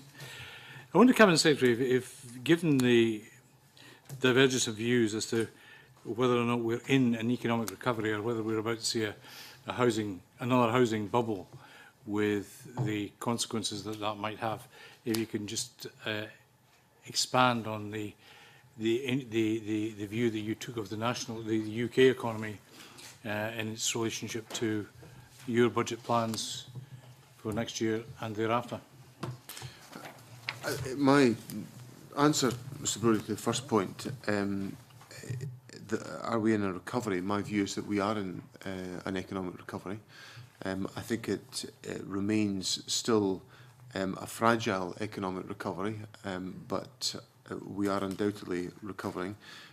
I set out in the budget statement in September a number of the key indicators that we would look at as a government to assess the performance of the economy. So on employment, unemployment, economic growth, and I think crucially also because much of the atmosphere around the economy is created by the sentiment within the business community and the aspirations for, or the attitudes towards investment that are able to be taken forward. There are, in some of the survey evidence that's available through particularly the Bank of Scotland Purchasing Managers Index, which is an index that I think Parliament appreciates I rely on very significantly as a test of business confidence. I think it's a very robust measurement. I think on all these indicators, economic recovery is taking place, but I think we've got to be careful, first of all, not to overstate that economic recovery. So therefore, the necessity in the budget for 2014-15 to remain absolutely focused on delivering economic recovery is essential, and that's what the measures that I've set out are designed to do. Secondly, we've got to ensure that we don't take steps that in any way undermine that recovery, and clearly there's a very active debate being undertaken about the Help to Buy scheme that has been advanced by initiated by the United Kingdom Government, in which we've taken forward a revised version which we consider to be appropriate to the circumstances and the needs within the Scottish economy. We've got to be careful that we have the proper balance within the economy in terms of what can actually fuel growth. So for me, it's essential that we have a much more broadly based recovery that is about encouraging the support of a range of key sectors within the economy. So on Monday, for example, I was doing some work in the Highlands to promote the support and expansion of the life sciences sector, which is a very significant research and manufacturing sector for the Scottish economy. And equally, the focus that we have on renewables is about encouraging greater research and manufacturing capability into the bargain. So I think it's we're at a point of very careful stewardship that is required in terms of economic progress, but I do think that recovery is underway, but we have to take care to nurture that and not to overstate it. I just wanted to thank you for that. And in following up, I attended a dinner last week with the Industrial Power Association, and a lot of optimism around the opportunities that afford themselves to them over the next few years. However, one of the concerns was the level of general funding that was available for capital investment. And I wonder if, what discussions you might have had with the appropriate funding authorities and the banks regarding funding for that investment opportunity. We talk constantly to the banks that are active in the Scottish marketplace, and we also actively encourage other banks that are not currently active in the Scottish market to become active, because obviously ensuring there is a competitive availability of bank finance to support investment is crucial to enabling companies to make their decisions about investment. I think in the assessment that I would make of the availability of finance is that clearly there is a greater access to finance today than there was 2 years ago, for example. And I'm also confident that strong business propositions are able to attract bank finance. It may be that is not on, the propositions are still not on terms that companies are prepared to take on, and that's another issue about the competitiveness of the bank offering within the marketplace, and I think it's a slightly different question, which is why we encourage more participants in the marketplace. The other factor which I think has changed is that, and I think the Bank of Scotland PMI highlights this, is I do think that companies are now more confident about investment than they were 2 years ago. As a general observation, companies are more prepared to commit to investment now than they were 2 years ago, and I think that's to be welcomed. But there are still some significant challenges about the availability of bank finance, and the government continues a very active dialogue with the banking institutions to encourage that. Yeah, I wondered then, if I may just dwell on capital investment as opposed to resource spend. We had heard evidence last week before, regarding the government's plans, continued plans to shift the element of spend to capital.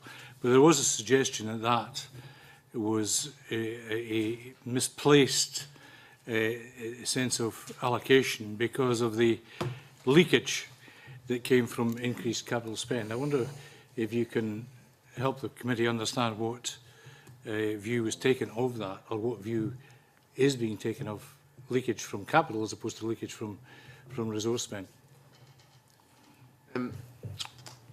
Well, the first point I'd say is that the government has gone to great lengths over the last 5 years to prioritise capital investment where we can, and we supplement our capital DEL allocations with a variety of other funding mechanisms to encourage the boosting of capital expenditure, whether that's about resource to capital transfers, whether that's about the use of the regulated asset base, the NPD programmes, capital receipts, or as it will be the case in 2015-16, the use of the borrowing powers that Parliament will acquire. So we've taken steps as a government to expand the sources of capital investment that we utilise, and we do that because of the differential benefit of capital expenditure on the long-term health of the economy and the economic impact that can arise as a consequence. And we do it because clearly the improvement of the economic infrastructure of the country contributes towards the long-term economic health of Scotland.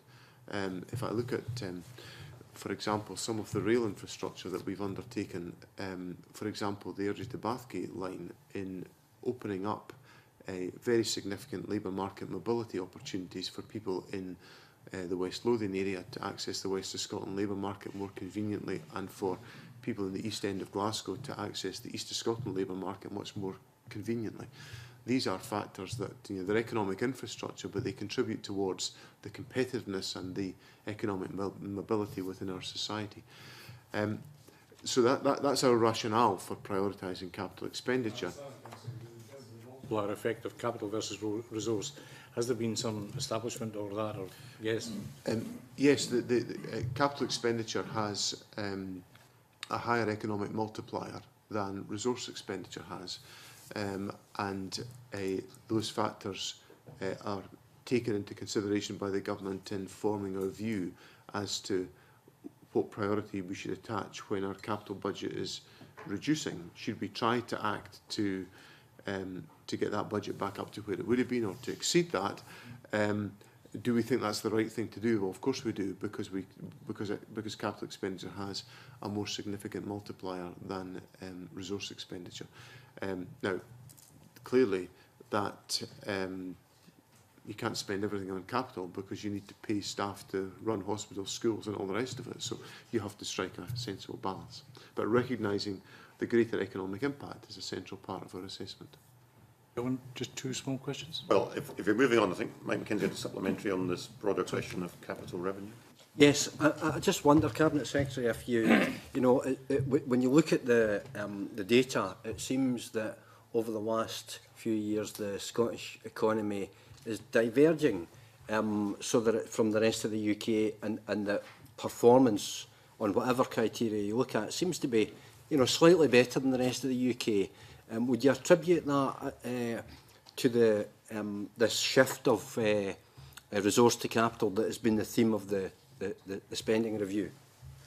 Well, the statistics, I think, speak for themselves, Kavir.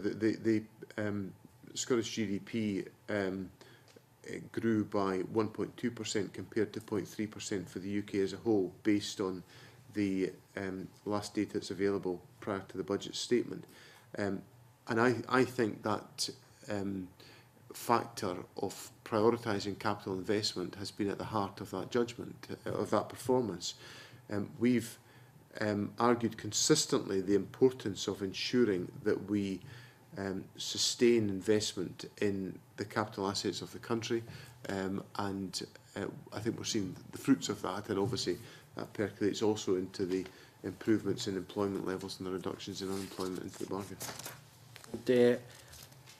If you had more flexibility, more powers, if you like, what would you like to do if you were really able to do that with?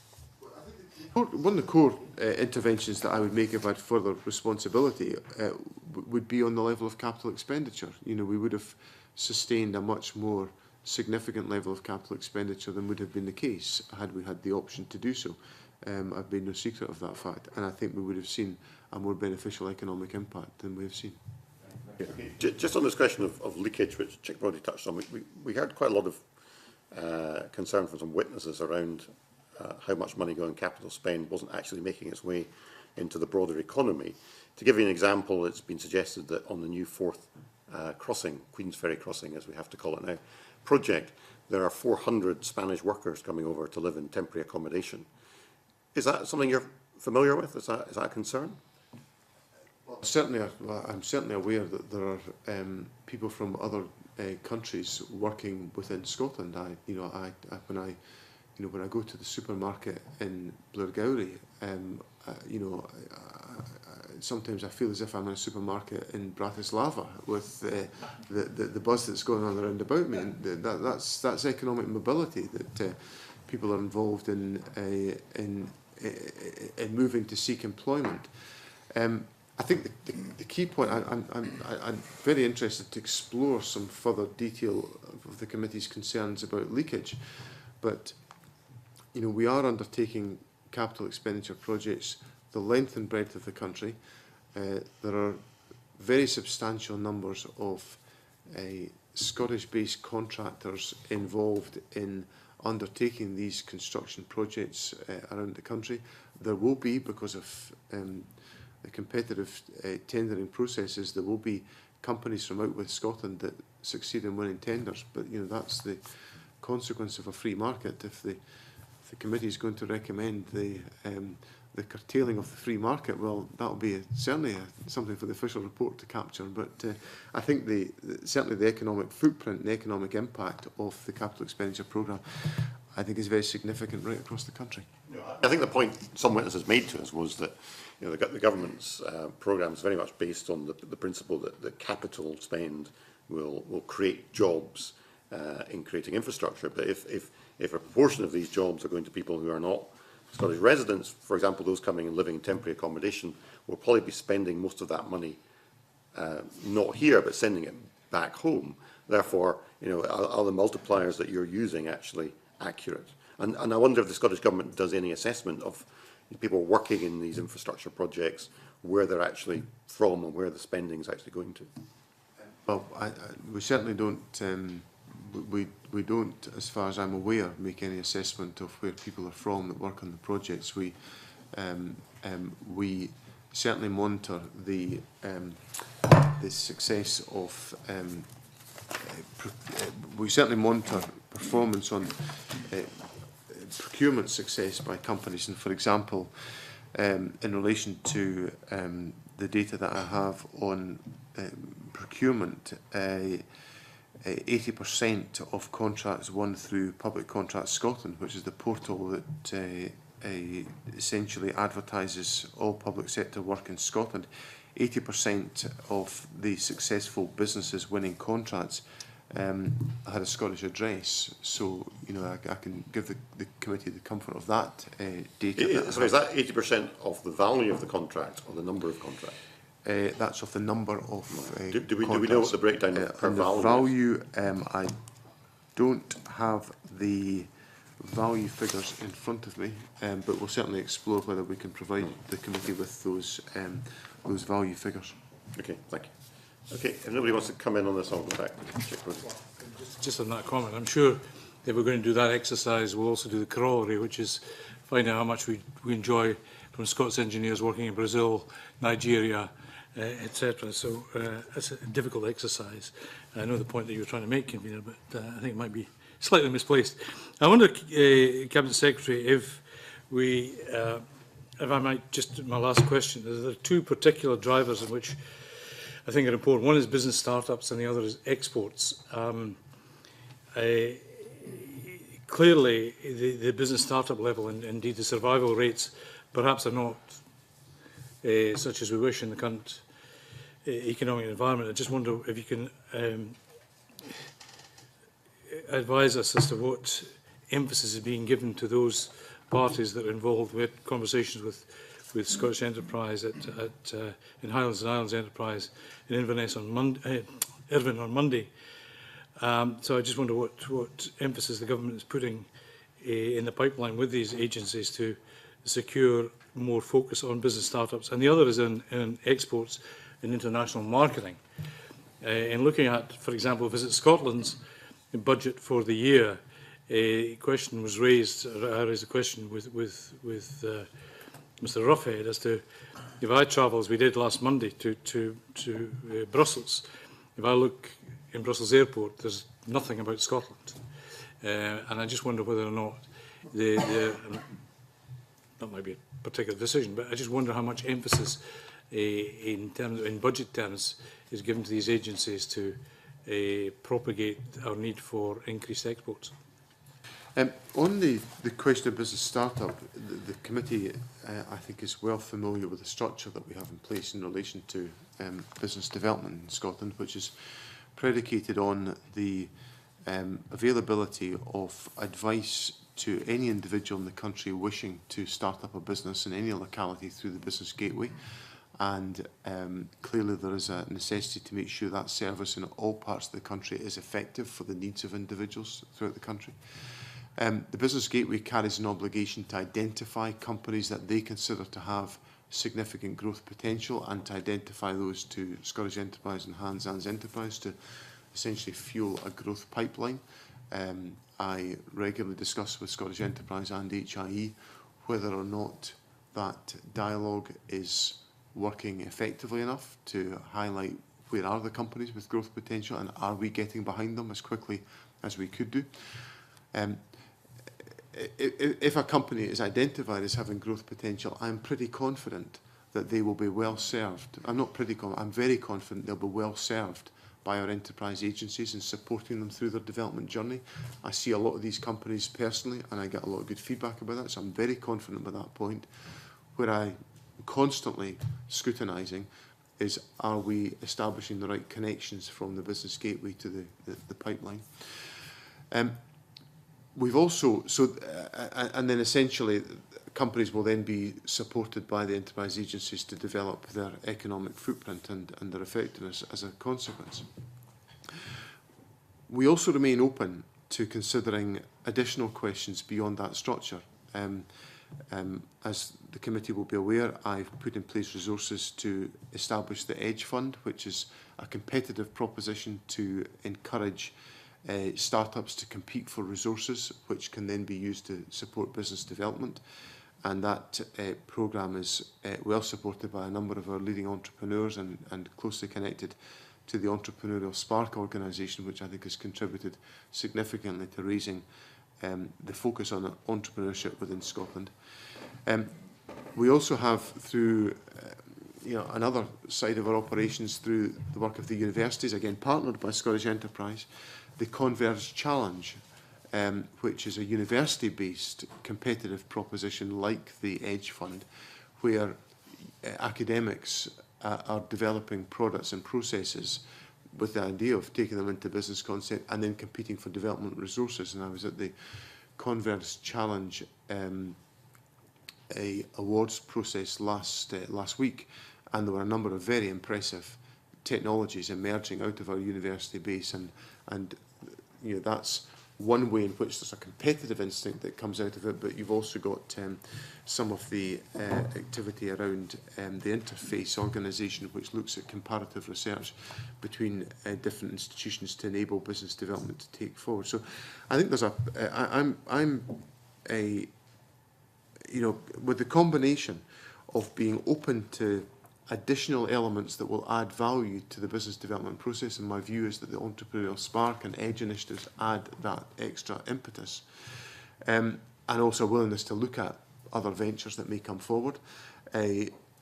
Coupled to the existing infrastructure we have in place, I'm pretty confident that we have the right architecture in place, but obviously I will always listen to the committee's observations and those of colleagues around the country on that question.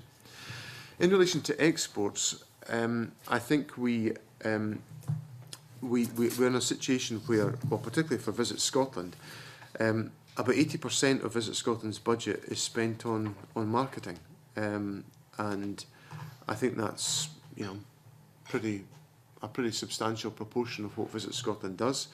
The approach in 2014 will be linked very much to opportunities arising out of the much greater awareness of the country as a consequence of the Commonwealth Games, the Ryder Cup, the homecoming, and I would imagine the constitutional process we're going through into the bargain. Visit Scotland, with the greatest respect to Mr. Brodie, I'm not sure airport posters are always going to be the things that make people decide where they're going to go for a visit. Visit Scotland, and I'm very impressed by how they go about this. They've got a very sophisticated approach to assessing what are the best messages and approaches to try to entice people to come to Scotland. And in that respect, I think some of their campaigns, the Surprise Yourself campaign, I thought was enormously successful. The return on investment was very significant. And the thing, although the marketing budget for Visit Scotland in 14-15 is projected to be just over £50 million, but Visit Scotland's ability to turn that into a much greater budget and much more impact is enormous. So I think that helps, I think, to promote the country and the country as a tourist destination. On the export question, there is of course the very detailed support that we give to companies to encourage more companies to export, and it's always a mystery to me why one company is exporting and another company is not. And there's no good reason why one's exporting and the other's not. So we need to try to encourage greater awareness and participation in that process. Just on the airline poster thing, there is an exercise that says subliminal and repetitive catching of the eye can have a major impact, and that's why I used the poster thing. But thank you for the answer. Good. Right, thank you. Dennis Robertson. Good afternoon, Cabinet Secretary. I'm delighted to hear, by the way, that you're a modern man and take part in the supermarket shopping. It's used to be applauded on that. Yeah. With regard to the small and medium-sized businesses, obviously very important to the Scottish economy, very important to our rural communities. In fact, quite often they are the backbone of sustainability for our rural communities.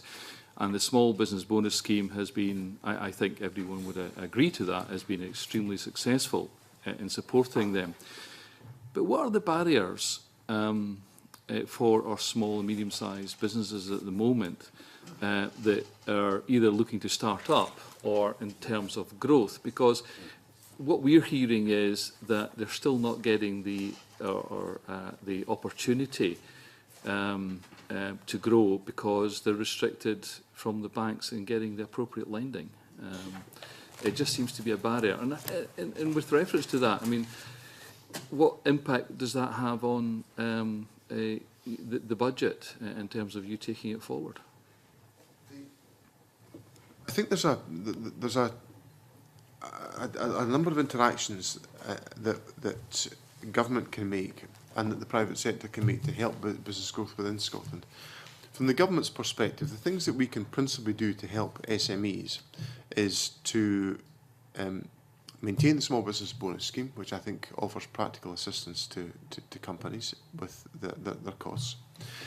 Secondly, to make available convenient and easy to access training interventions and employment support incentives to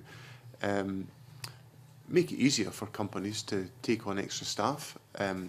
You know, if a small business is a sole trader, the thought of taking on one other person might seem, you know, rather pedestrian, but it can be a huge undertaking for one company. So we have to be alert to making sure our programmes are focused and easy to access. Thirdly, we can make available business advice, and that's essentially what I look to the Business Gateway to provide in all localities. And of course, some SMEs will become account managed companies of Scottish Enterprise because they have such potential within the marketplace. I was visiting some months ago a two-person account managed Scottish Enterprise company in the city of Edinburgh. Why are they two-person? Because they've got, sorry, why are they an account managed company? Because they've got such a tremendous business idea and it's got great prospects of success. So we can give them that advice. And fourthly, we can also give access to certain investment opportunities and funds, which Scottish Enterprise preside over through ventures like the Scottish Investment Bank and other funds. So there's a range of different ways we can provide assistance. Ultimately, the private sector through the banks will have to make a judgment about whether they're contributing towards that business growth through lending facilities. And in my answer to Mr. Brodie earlier on, I made clear that we maintain a regular dialogue with the banking sector to make sure that they are alert and alive to the requirements in the marketplace and to use what evidence and information we have where we think that performance is poor to highlight how it could be made stronger and more effective. Do you believe that 2014, and with the things that you've already mentioned in terms of Ryder Cup, Commonwealth Games, Homecoming, and even the World Sheepdog Championships coming to Scotland for the first time in 2014, will actually provide an opportunity for the small businesses to take part in? And does it actually open the door to them to access maybe greater finance, especially in the hospitality sector? I think these events are crucial in providing the opportunities for people to come to visit Scotland, and there will be a spin-off to local organisations as a consequence. I recently, for my sins, took part in the Perth Kilt Run, and at the end of that auspicious day, as I well, either raced or stumbled past the finishing line, there was a great paraphernalia of entertainment and activities and businesses providing catering services to this event, and there were several thousand people at this event. All of the catering companies were all local SMEs, many of whom started their business at the farmers market in Perth, who have now kind of, you know, come up different levels in premises, now producing and supplying to different organisations and able to come to events like that and provide excellent services and quality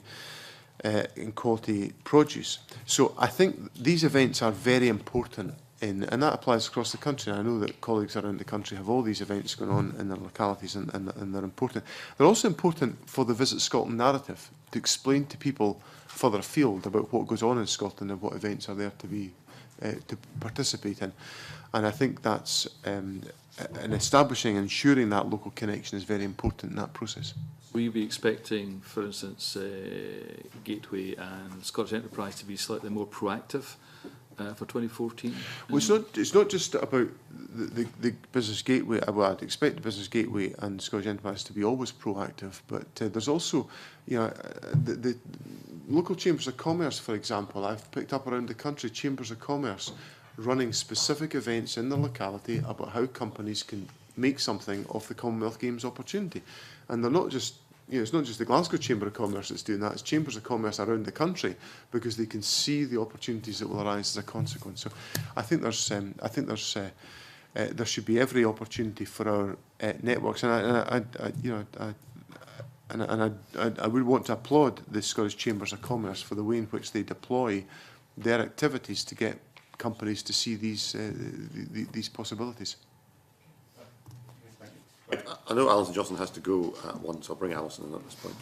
Thank you very much, Convener. I'd probably just like to touch on a couple of the issues that have been raised so far. I mean, we've heard how the transfer of resource into capital is designed to boost the economy.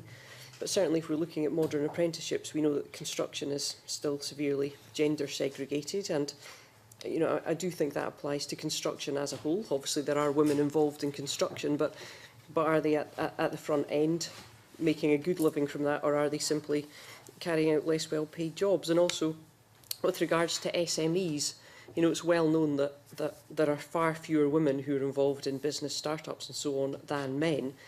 So I think there are opportunities there that women aren't enjoying, and you know, given that the National Performance Framework seeks to provide opportunities for all to flourish, do you feel that the government is doing enough to ensure that women have a chance to play a part in the recovery and a chance to obtain sustainable, secure jobs?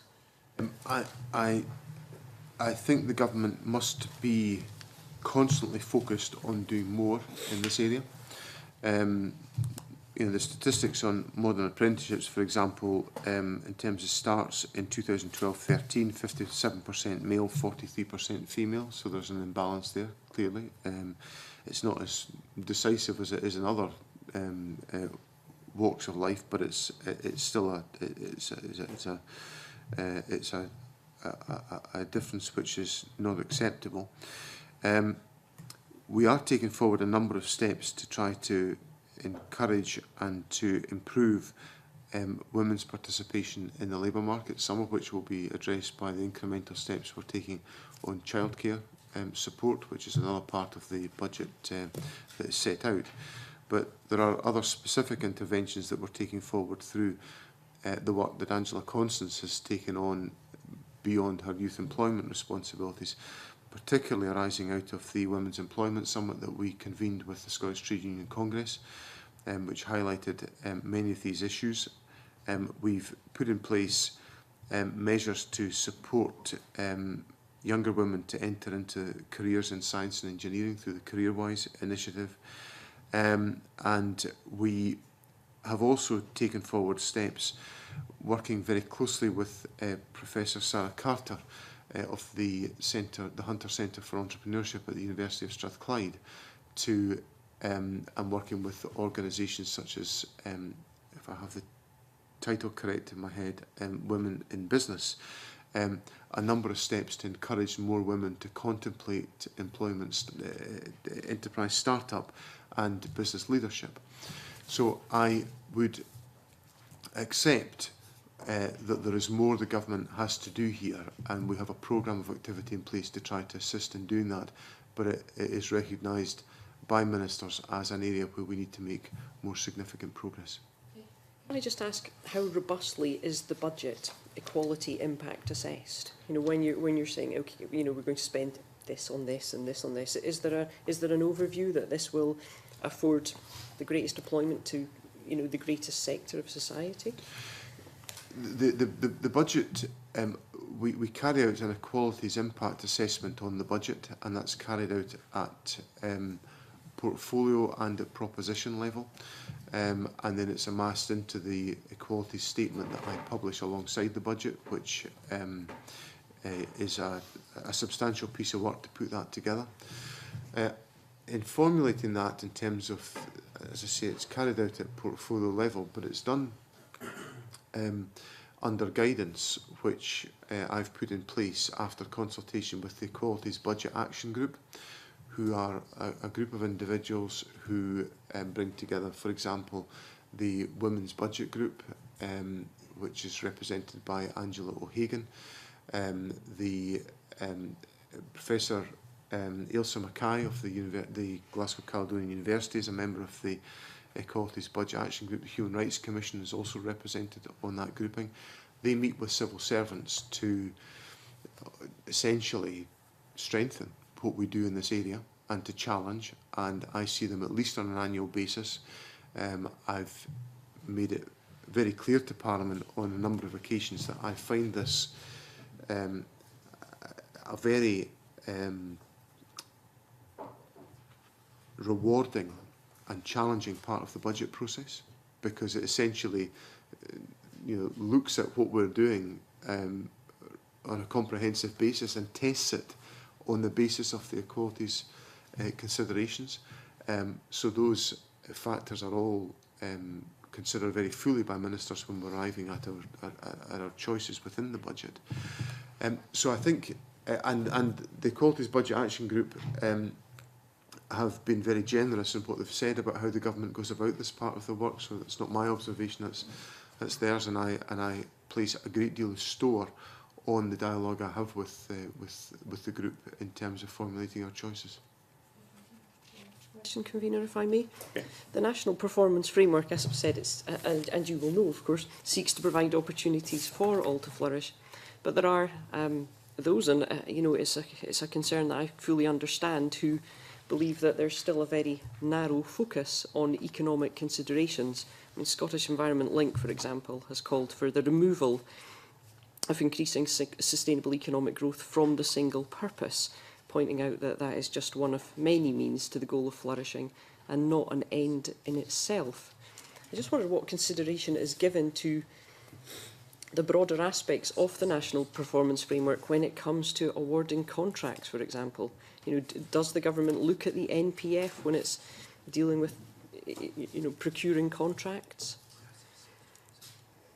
The first thing I'd say is that the government's purpose has been defined as to create opportunities for all to flourish through increasing sustainable economic growth. And fundamentally, and this is a point of judgment, I accept it's not, there's no precise science that can justify what I'm about to say, it's a judgment. But my judgment is that that's a pretty balanced approach for the government to take. We are recognising the necessity to deliver opportunities for all, so that brings with it the requirement to tackle regional differences in economic performance. If I can look at some of the information that has been provided to the committee rather graphically, and it rather sums up how I tend to look at the National Performance Framework. Like all these things, I look to the performance worsening bits before I look at the performance improving bits. And the difference in employment rates between the three local authority areas with the highest and the lowest rates is going in the wrong direction. And that, to me, is a direct challenge from the NPF to the aspiration of the government's purpose to deliver opportunities for all to flourish. Because we have got, unfortunately, a growing gap between the high-performing and the lower-performing areas of the country. So therefore our policy, so what that does, to take that as an example, what that does to the government is the government says, well, we've got to take some action to make sure that in the areas where we are performing poorly, we're trying to assist in maximising access to employment, creating the opportunities for people to move forward, to take forward some of the regeneration work that we undertake. So the National Performance Framework informs those policy choices. I couldn't say it goes as far as to inform how we allocate contracts, because contract allocation is done through the procurement process. But the procurement policy, for example, saying that we want to have a presumption of a community benefit clause in a public sector contract, that to me is us responding to some of the issues thrown up for us by the National Performance Framework.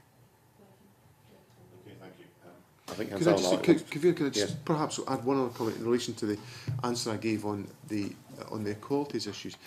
The Equal Opportunities Committee, I don't know if I'm going there, I'm pretty sure, I would imagine I'm going there this year, but every year I go to the Equal Opportunities Committee, and I would have to say the committee has pursued very sustained and probing interest on the issues of equalities and the strengthening of the equalities assessment which the government has undertaken, and I welcome that dialogue very much. Thank you. Thank you. And Salam Malik wants to come in on the equalities issue. Thank you, Convener, and good afternoon, Cabinet Secretary, and welcome to the committee. I wanted to ask two questions in that area. We are both aware of there's a wish list with many of our councils up and down the country and in the Scottish Government that any employer or any contracts that are given out in Scotland actually demonstrate that they will be an equal opportunity employer. Yet there doesn't seem to be any way of policing that. In other words, when someone does get a contract, there is no one that actually goes back and checks whether that was actually done. And therefore, many of the contractors are failing in our wish that they consider that when they come to their employment. That's point number one I wanted to raise with you, and to see what your view on that is, and whether you would agree with me that there needs to be some sort of regulation where someone actually goes and carries out a check that actually gets done physically. And the other point I wanted to raise was that we have a growing ethnic minority community in Scotland now. We've got 140 various communities, yet we don't seem to be reaching out to them for employment opportunities. It's very sketchy and scattered. It's not uniform across Scotland, and also we don't actually see these people coming through as a direct result of that. And I'm wondering what safeguards you're going to be introducing which will allow that to be done more vigorously than it has been done in the past. First of all, Mr. Malik, I think the one of the issues about acting on employment issues is that we get into territory where we don't have legislative competence on many employment issues which are reserved to the UK government. Having said that, there are aspects of the procurement and contracting regime over which we do have control, and we can apply certain constraints. So within the context that there are limitations to what we can do because of the reservation of employment, I don't want that to sound like there's nothing we can do. There are plenty of things we can do on contract activity. On the core point that Mr. Malik has raised, I would say that if, for example, a commitment has been made by an employer as part of a procurement contract to, let's say, employ a certain number of people, a certain range of people, certain skill base, certain long-term unemployed, whatever it happens to be, that should be monitored as a matter of absolute course, because that's a contractual commitment. To me, it's as important as whether you're going to finish the job on the Friday you said you were going to finish the job, and whether you're going to do it for the amount of money we agreed. If these are contractual commitments, they should be monitored in that fashion, and I just think it's a matter of purely and simply of contract performance. At different stages, I've answered questions, for example, on the monitoring of regional selective assistance payments that are made to companies. And these are made based on particular commitments around employment. And we monitor those. And if they don't get honoured, the money doesn't get paid, or the money gets reclaimed. So I would want to very clearly signal that if commitments have been entered into, then I do think they should be monitored and applied by all concerned. On the question of the participation of people from ethnic minorities in the economy, I would say that there are many people from ethnic minorities participate in our economy. They participate fully in their economy, and it's very welcome. Indeed, we talked about that in the earlier part of the discussions that we had. But of course, there is more that we can do to try to encourage that participation. It's very much part of the work that Angela Constance takes forward, which I would describe as promotional and evangelising work to encourage the participation by a broad cross-section of our society in the economy. And it rather goes back to the point that Alison Johnson raised with me about opportunities for all. And that has to mean opportunities for all from every part of the country, from every ethnic background, to make sure they can fulfil their economic potential. And the government is keen to make sure we support that process. Just to come back on that, in terms of the first question in relation to how we should be monitoring this or not, the point that I'm making is it's not being done. So I'm looking towards you to try and find a system in which we can actually make sure that that is actually done. Whilst most employers have very glossy magazines and contracts which state that this is what they do, but in practice it's not happening and no one's actually challenging it. But the second point in terms of employment, so you'll see that 10% of the community today in Scotland is from the minority community. Yet when you look at figures of employers, the employers who are employing people from the minority community is not reflecting that. Clearly there's something wrong. Now, I witnessed before the bombing of the Twin Towers, we were very proactive in Scotland in trying to make sure that we carried all the communities with us. But since then, the whole thing had dampened down. It wasn't sexy enough anymore to talk about minority issues. And that hasn't really recovered. And the facts and figures actually prove that. It's not just I'm saying this. If you look at any major employer and ask them what are the figures in terms of minority communities, they're desperate figures. And something needs to be done. And all I'm saying is, what are we going to do to make sure that that's actually addressed now? Well, so some of what I said a moment ago in terms of the work that Angela Constance is taking forward is designed to, Angela Constance is involved in very direct discussion with employers about the commitments they are making to take on new staff. And that's about young people, it's about people from ethnic minorities, it's about trying to tackle the gender issues that we are concerned about. So I can assure Mr Malik that that is part of what the government is doing. I will look again at whether there are further steps within our enterprise agencies that we can do to support that process, and also with Skills Development Scotland. So I will explore that again. And the final point I'd say is that I hear what Mr Malik is saying about his sense of the issues after the Twin Towers incident. But I do think as a country, we generally take a very positive attitude to the work, to the involvement of people from different backgrounds in our economy and our society, and the government will do all that it can to support that process. Thank you very much. Thank you. A supplementary on equalities from Dennis Robertson. Thank you, Convener. Cabinet Secretary, can I just maybe endorse the statement you made around the Equal Opportunities Committee, having been a former member and having asked you questions in that committee. So you won't be surprised if I ask you with regard to people with disabilities. And of course, people with disabilities go across the gender spectrum and the ethnic minorities as well. So are the figures being collated on disability, or are they being collated in terms of women, say, with disabilities, people with ethnic minorities on disabilities, or are they just a separate group? Because obviously that does impact on the figures of maybe women and people with ethnic minorities going into, say, apprenticeships, for instance.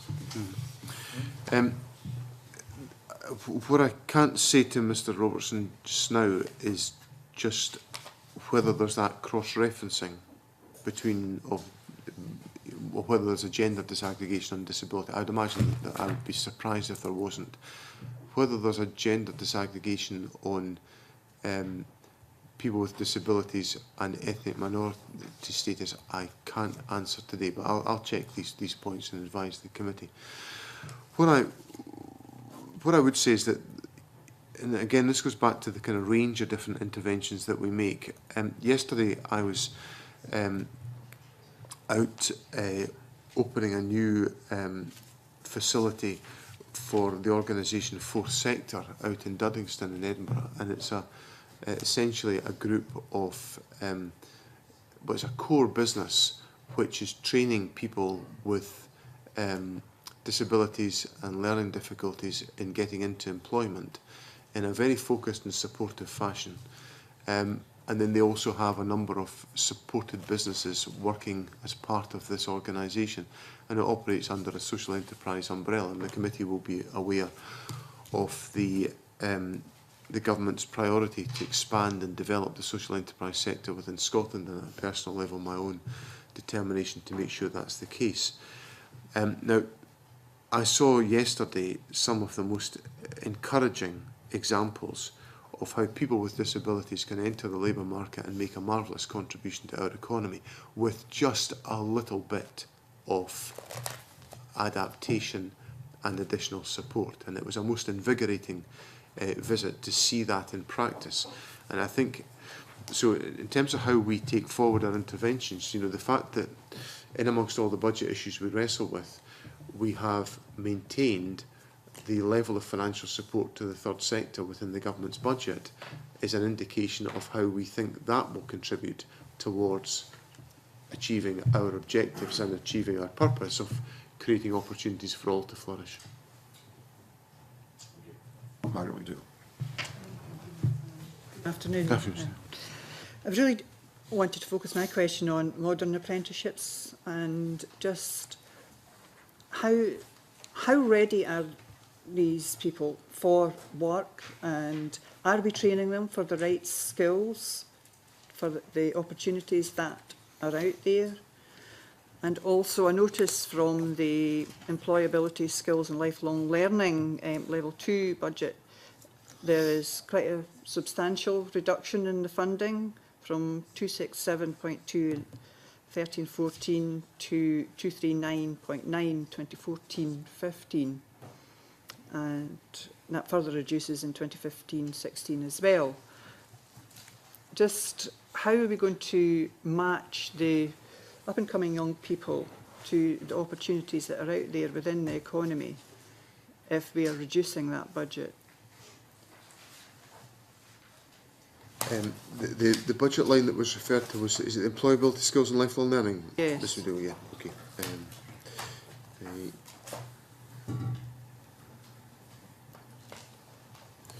Okay, the first of all on whether modern apprentices are ready for work. I think by the time we get to the by the time young people have gone through modern apprenticeships, then I do believe they are ready for work. I think the challenge in some cases with these programmes is to make sure that young people are actually in an effective position to start some of these programmes, and that's where I think some of the pre-apprenticeship training is actually required to get young people into a position to be ready to even participate in a training programme. I think once in that, I have every confidence in the modern apprenticeship programme being able to fulfil those requirements. I think there are then some subsequent issues which arise, which are about the points that Mrs McDougall raises about whether or not young people are trained for the opportunities that exist within the country, and that is, you know, that is an ongoing priority to make sure we get that right. You know, we go to a lot of trouble to try to garner information from the business and industrial sectors of Scotland to establish where the level of demand is likely to come from, what opportunities are likely to arise, and to essentially establish a match of skills training between what the industrial sectors are telling us and what companies are able to, the placements that companies are able to undertake and the training opportunities that our further and higher education sector can deliver. And that's an elaborate structure, and I wouldn't for a moment suggest that we can deploy that to absolute precision in every circumstance, but we do try to bring that dialogue together between industry and provision to make sure that it's right and appropriate. And I think the fact that we do have such substantial levels of completion of modern apprenticeships and also the sustaining of positive destinations as a consequence of modern apprenticeships. You know, for example, 92% of modern apprenticeship completers are in work 6 months later, and that's I think it's a very encouraging indication of performance. But obviously, the other aspect that we wrestle with on the modern apprenticeship programme is, of course, that there will be demand from time to time and from different sectors for a more sophisticated level of skills training that's required within the modern apprenticeship. And we take steps to listen carefully to industry to make sure we can meet those expectations as a consequence. Now, in relation to the budget line that Mr McDougall raised with me, essentially what is happening here is the government is taking forward the process, the efficiency programme that arises within Principal Skills Development Scotland to ensure that that organisation yes, fulfils the obligations that are required on modern apprenticeships and training provision, but it does so in a more efficient fashion, and that's what's accounted for by the budget profile that's been set out there. Well, thank you for that response. Certainly, I mean, the latest figures showed 13,000 extra women out of work in the last quarter, and so are we actually meeting these targets and reaching employability for young people and women? One further point on the budget line. The other specific issue in there is a one-off transfer for Youth Employment Scotland, which has come out of that line and gone elsewhere. So that's one other factor that's relevant. In relation to young people getting into employment, we are seeing a reduction in young people's employment, young people's unemployment, but clearly this remains still a significant challenge for us. And the very focused work that Angela Constance is taking forward is designed to ensure that we encourage the business community to make as much of a contribution as it can to recruiting young people. So, for example, just at the end of August, we went through an exercise of a promotional exercise under the theme of making young people your business, and that was designed essentially to encourage and motivate employers to take on young people as part of a business expansion programme. And there was very wide participation in that programme, and obviously we're going to sustain that to see if that adds some further impetus to the efforts that we're taking to create employment opportunities. It's just how successful that is, because certainly on Monday we had an external meeting and we met with local businesses in Irvine, and they were still coming up with this, young people are not ready for work, they're arriving and, they don't know how to read and write, basically. The skills are not there, and it's this reduction in the adult learning, lifelong learning funding that is concerning. Well, we're putting very substantial resources into adult learning in a whole variety of different areas, whether it's how we use our European funding, how we use the funding the government's got available to support programmes at local level. I think there's, I have heard from time to time arguments about people being not ready for work. I've seen an awful lot of these claims disintegrate before my very eyes. So I think there's a lot of support we can put in place to enable young people to be ready for employment. And I think the government has a range of different interventions in place that can assist that process. There's a lot of interventions and agencies out there that are working with young people and adults to get them in, but there doesn't seem to be any joined together thinking on how they provide the services, and it's if not everyone knows about the services that are out there, so there needs to be a better joined up thinking on these agencies. There's two different aspects in there.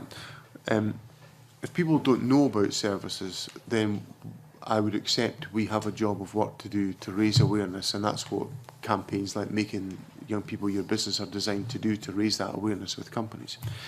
If services are not joined up, then I just want to be absolutely clear with the committee that there's a very high intolerance level about services not being joined up within government. So if there are suggestions the committee wants to make to me about how we can join up services, where the gaps exist, where the disconnects exist, I will be delighted to receive them, because I get very frustrated when the government spends a lot of its time, and I spend a lot of my time, working through organisations such as the Scottish Employability Forum to get everybody to work together. Because I totally accept the point that's been made that employers don't have the time to go around joining the dots. We've got to join the dots for them as a public sector, and if that's not happening, I would want to give the committee a commitment that the government will use every endeavour we can to try to make that happen. And if the committee has suggestions to make there, I would willingly receive them. Just one question. An example that I had was at the workshop that I was in, there was an area manager for a supermarket, and she said that there had been no contact made with her regarding modern apprenticeships, which is hard to believe. If you're, well, I would be, but obviously I'm very happy to explore the specifics of that case, but I can assure the committee that Skills Development Scotland are very active in trying to ensure that we undertake fully the modern apprenticeship programme. In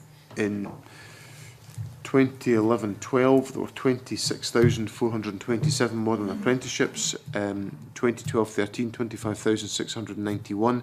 The government's target was 25,000 in each year. So, there's obviously full participation within the programme, but I'm very happy to explore if there's more that can be done to extend communication on these questions. A supplementary from Hansala Malik. Thank you. Yeah, there was a very helpful suggestion made by a developer who had suggested that if students were to go to them directly rather than to a college, they could actually train them in-house. And I thought that would be music to Mike Russell's ears, because we have such waiting lists in colleges just now. If industry is willing to participate in that way, I think that would be very helpful. So perhaps we can explore the possibility of allowing some of the industry to work with colleges to ensure that youngsters can actually go direct to the employer and at the same time achieve their qualification through a college in the area. And that would ease the numbers on colleges, but more importantly, give employers to train people directly in the industry that they need them to be working in. And I think that would possibly be a win-win for both. Two comments I'd make on that. The first is that all modern apprenticeships are employed status in Scotland. So every one of those 25,691 people I talked about are employed. So there's companies providing significant aspects of the training opportunity. Some of it will be provided by the colleges, yes, but very substantial amount being provided by employers.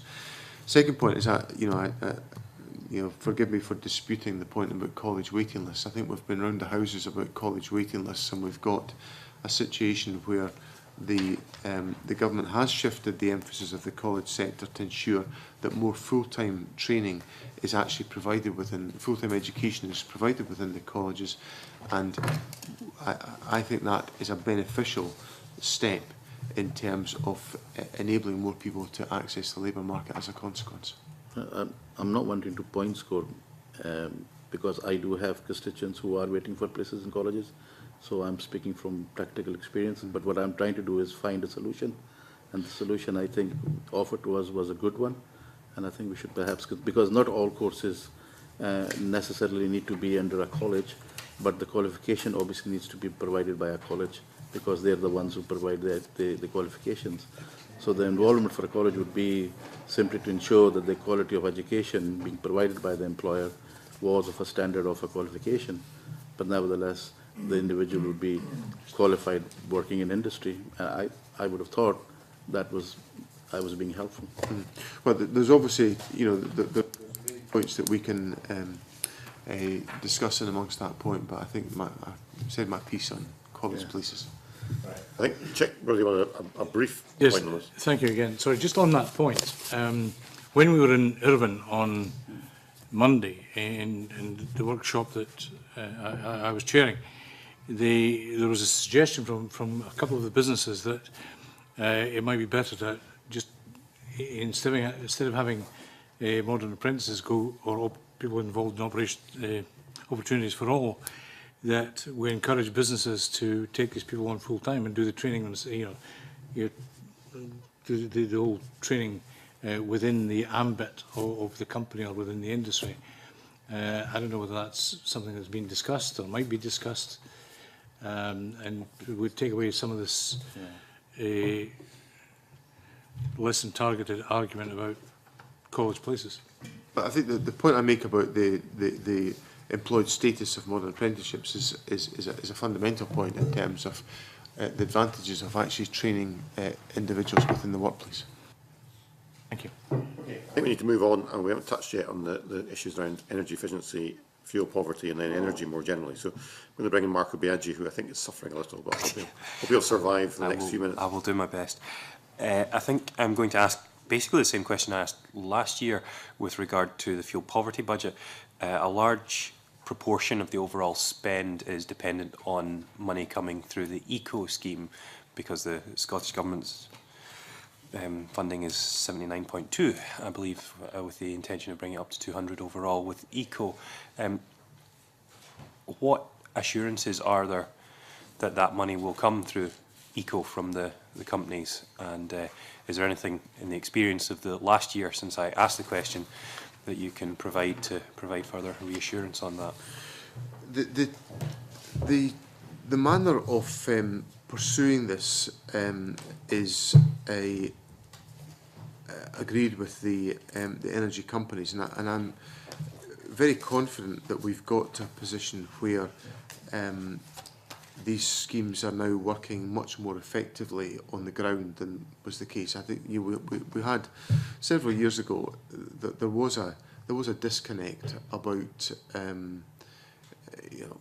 bluntly the energy companies being able to fulfil their commitments, because they just didn't know who would benefit from the interventions they could make. And of course, by drawing together the approach that we've drawn together of the government working with local authorities, with the energy companies, the local authorities have got a tremendous knowledge base about who would be more likely to be in the frame as to be beneficiaries from this scheme. So I think that is now working in a very effective way and drawing together the resources that we can contribute and which can come from the ECO scheme into the bargain. Is about reporting from the Scottish Government's side in terms of regularity. Is that something that has been raised with the Government through other channels? Is that something you are looking at in terms of the outturn through the Scottish Government's 79.2 million? Well, obviously we report to Parliament on our outturn expenditure on the resources for which we have responsibility. I'm not aware of representations made to us about reporting on that wider programme, which would involve partnership with local authorities and the energy companies, although I'm pretty sure there must be a statistical base available to capture that, principally because the energy companies have got their obligations to fulfil. So I'm not quite sure if all that information comes together readily in one publishable format, but certainly the different data sets I think will be available to substantiate that. We've heard that ECO has its figures published on an almost monthly basis. Would it be the aspiration of the Scottish Government to match that, to come as close to that as possible? I think I'd want to consider that as to whether monthly was something we'd be able to fulfil. But certainly, the government will consider that point. And on that as well, a previous problem has been the lack of an obligation on the companies to report disaggregated by part of the UK. Do we still have a robust figure for the amount they are spending in Scotland? I'm much more confident about the information that's available and what is spent in Scotland than I was 3 years ago. So 2-3 years ago, I think that's it's a much clearer position than we have now. And is that a figure that you've negotiated with the companies directly, or is it something they're required to publish by the regulations governing the scheme? They will be under an obligation to make a commitment across the United Kingdom. What we have been able to do is to negotiate a position with each of the energy companies to the programme that we're able to set out here. So that's one area where it would have been helpful to have perhaps had a scheme that was better designed for the interests of getting the statistics in Scotland. I think there's making sure that we have the type of interventions that would make it be appropriate for our circumstances is a key part of what we would argue. And we've heard that the main factor that has driven fuel poverty has been the cost of energy. Is that something you would agree with? It's a combination of the cost of energy and the necessity for improvement in the housing stock. I would say to be complete about what will be the factors that would contribute towards this this issue. And my last question, Convener, I promise, is even if you had a blank cheque for energy efficiency, would there still be any non-financial barriers you would come up against? And if so, what are they? One of the non-financial barriers will be about actually getting people to engage satisfactorily in the process. That there are some people are loads of people perfectly happy to take part in schemes to try to improve energy efficiency and to reduce their bills, and and full participation. But there'll be lots of other people who would really benefit from it, but who don't actually participate in the schemes. And trying to elicit that commitment, raise that awareness, elicit that commitment, would be a part of the process. The other thing, which is a material factor in all of this, is the structure of our existing housing stock. And one of the issues which we discussed, if I recall correctly, on the land and buildings transaction tax, was about a fiscal incentive around energy efficiency. And one of the reasons why I was not persuaded by this argument was just the very significant volume of flatted dwellings that we have in Scotland, and it's an existing housing stock that really needs to have everybody in agreement on steps to be taken to deliver value for people, and that'll be an issue very relevant to Mr. Biagi's constituency. So that would be another non-financial obstacle to overcome. Can I just ask a couple of follow-up questions on this fuel poverty issue? We heard evidence from Energy Action Scotland and some others about their concern that you've taken, I think, £10 million out of the fuel poverty budget to fund mitigation measures for the under-occupancy charge in housing. Can you just explain your rationale for that, given the priority that fuel poverty should have as part of the government's agenda? Well, the rationale essentially has been about the uptake of that scheme, given some of the processes we've had to go through to secure agreement around the terms of the scheme with the United Kingdom government. So we've essentially identified that it is unlikely that we'll be able to spend all of the resources that we would be envisaged being spent in this current financial year, and as a consequence we're able to redeploy that to deal with the consequences of the bedroom tax. There wasn't another way that money could have been spent to tackle fuel poverty? Well, we've got to make some decisions about choices about what priorities we want to focus on, and we had the opportunity to take steps to tackle the bedroom tax, which is an issue affecting members of the public today in Scotland, and took that decision. Okay, just last on this, just going back to the point Mark Biaggi made about the eco scheme.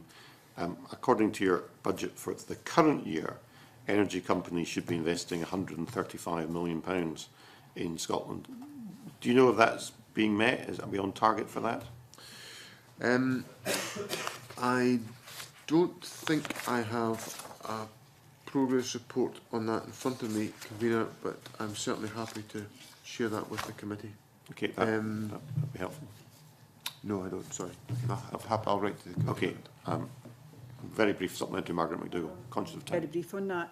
The Scottish Government has a statutory requirement to eradicate fuel poverty by, I think it's 2016.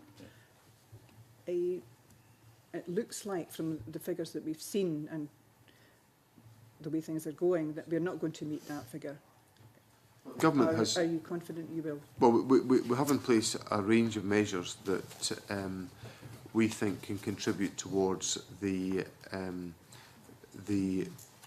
tackling of fuel poverty, and obviously we'll monitor progress as we work towards later financial years.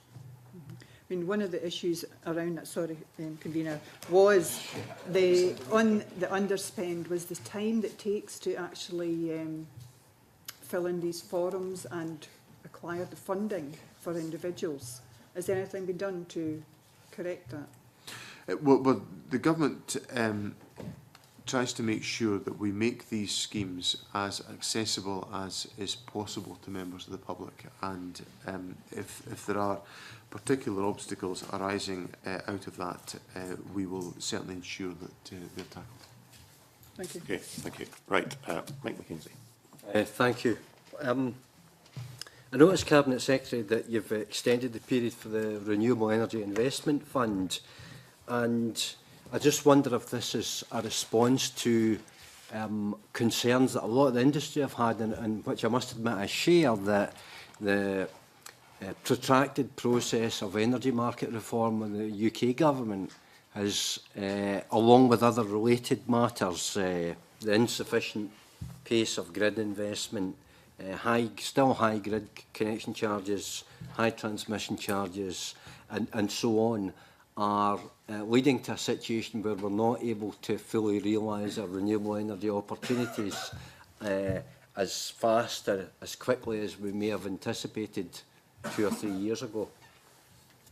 The government has a very clear strategic direction in the encouragement of renewable energy development within Scotland, and we've set that out over the lifetime of this administration. We've taken steps to ensure that we establish very clear leadership in Scotland of the renewable energy sector, and that's been a focus for Scottish Enterprise, Hans Enterprise, and for the government's own energy policy.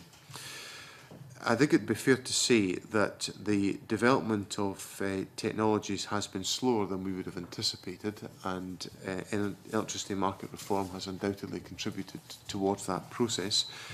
Equally, the wider economic climate and the investment climate has contributed to that process into the bargain. And the progress on grid connections have, well, these things are all tied up together. Investment resources, grid connections, electricity market reform, technology development, and as a consequence, the demand for resources for government investment has been slower than we would have anticipated, and certainly than we planned. So as a consequence of that, we have extended the timescale over which we will undertake the renewables investment, and I think that's a prudent and sensible thing to do. Yep, thank you. Okay, thank you. I mean, just as a follow-up to that, I mean, you'll have seen the Audit Scotland report, Cabinet Secretary, that came out 2 weeks ago on renewable energy.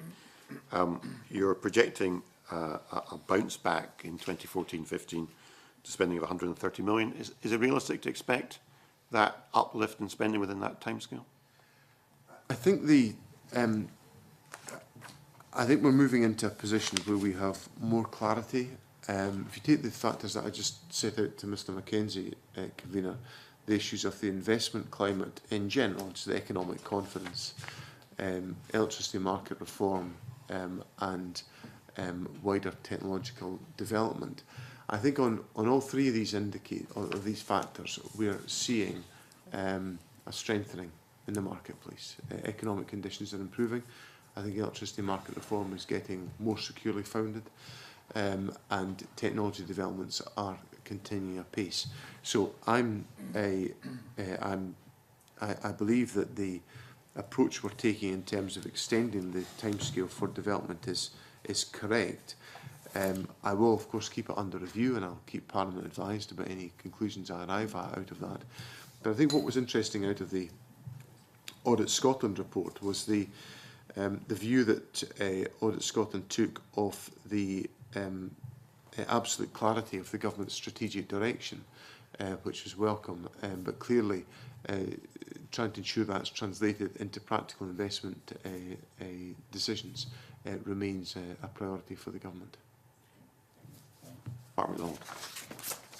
Thank you, Convener. Just a couple of areas that I'd like to focus on, Cabinet Secretary. The first is around youth employment and getting more young people into work. We've touched briefly on the modern apprenticeship scheme, and obviously that is one route into employment for a lot of Scotland's young people. We've just recently had the Make Young People Your Business initiative. When are we likely to get an indication of the successes of that initiative in terms of increasing the number of young people being offered jobs by employers? The youth employment statistics obviously are very susceptible to variation during the calendar year, given the fact that there's a very significant spike immediately after the conclusion of the school year, and that essentially works its way out. So essentially the comparison on youth employment and the data guidance, it makes this absolutely crystal clear. It should never be made quarter to quarter on youth employment, but should be on an annual assessment of a like-for-like moment in given financial years. So youth unemployment fell 12,000 in the last 12 months. So what we will obviously see the month-by-month comparisons. It's important that we undertake that annual comparison to test performance in reducing youth unemployment. And certainly from the government's perspective, we look to initiatives such as Make Young People Your Business, which follows on from a number of other initiatives that we've taken, are designed to give impetus to reduce youth unemployment and to get young people into employment. Okay, and obviously I welcome the trends in youth employment, which are very positive in Scotland. Another area which we looked at during our evidence on the 18th of September was around the issues of in-work poverty and low pay. Now, obviously, there are limits to what the government can do in a legislative capacity, and certainly the living wage is something that is broadly welcomed. The CBI Scotland fell slightly short of completely endorsing the concept of living wage within the private sector, although they made noises that they were not averse to rises in, for example, minimum wage. What can the Scottish Government do to try and encourage private employers to look at the pay scales that they are offering to employees? Because obviously they have a very key role in terms of helping us to rid ourselves of in-work poverty. There are two things the government can do. The first is we can lead by example, and we are determined to do that, and to do that as where we can throughout the public sector. There's obviously large parts of the public sector for which ministers carry responsibility, and we can effect that commitment to a living wage. In some parts of the public sector, we don't have that operational control and are unable to do so. So leading by example is very important. The second thing is that we can take part in an active dialogue with our stakeholders to encourage private companies to follow the example that the government has taken forward. And I think actually thinking about the rationale for all of this and the recognition that the participation of staff in the performance of any venture will be perhaps the most crucial factor in the success of that venture. I think there's a very strong argument to be put forward that there is much to be gained by the private sector embracing the living wage. Okay, and just to shift it off of that agenda onto one other area which was explored with the workshop that I was involved in at Irvine, which is around support for Scottish businesses that wish to grow and expand. One of the comments that has been made before is that Scottish businesses are quite good at being acquired, but not necessarily as good at making acquisitions and growing their businesses that way. Is there work the Scottish Government can do to support businesses that may wish to grow and expand in that fashion? I think the worry I would have is not about Scottish companies being unable to grow by acquisition, because I think we have some good examples of Scottish companies that have grown by acquisition. My worry is about Scottish companies that grow and I think could fulfil more contribution to the Scottish economy and really anchor developments here, but get acquired at a moment in their development where, if the availability of investment capital was stronger in the Scottish economy, they could perhaps have developed and grown without acquisition. And that's the bit that worries me. And I think we lose too many companies of scale and capability and capacity because the investment funds are available to encourage startups and modest developments. But when it comes to transformational expenditure, I fear that there aren't those sources of money available within the Scottish economy. Okay. Is that something that, for and example, that's, sorry, I should have completed that answer. Sorry, my apologies, Mr. MacDonald. What the government is then doing is structuring a range of different discussions to complete that funding profile, so that for every stage in the development of the company sector, we are encouraging participation within the marketplace to make sure there are investment resources that can support in that fashion. And that has been the subject of a great deal of discussion involving the First Minister and myself with various interested parties in Scotland and further afield to try to encourage that to be the case.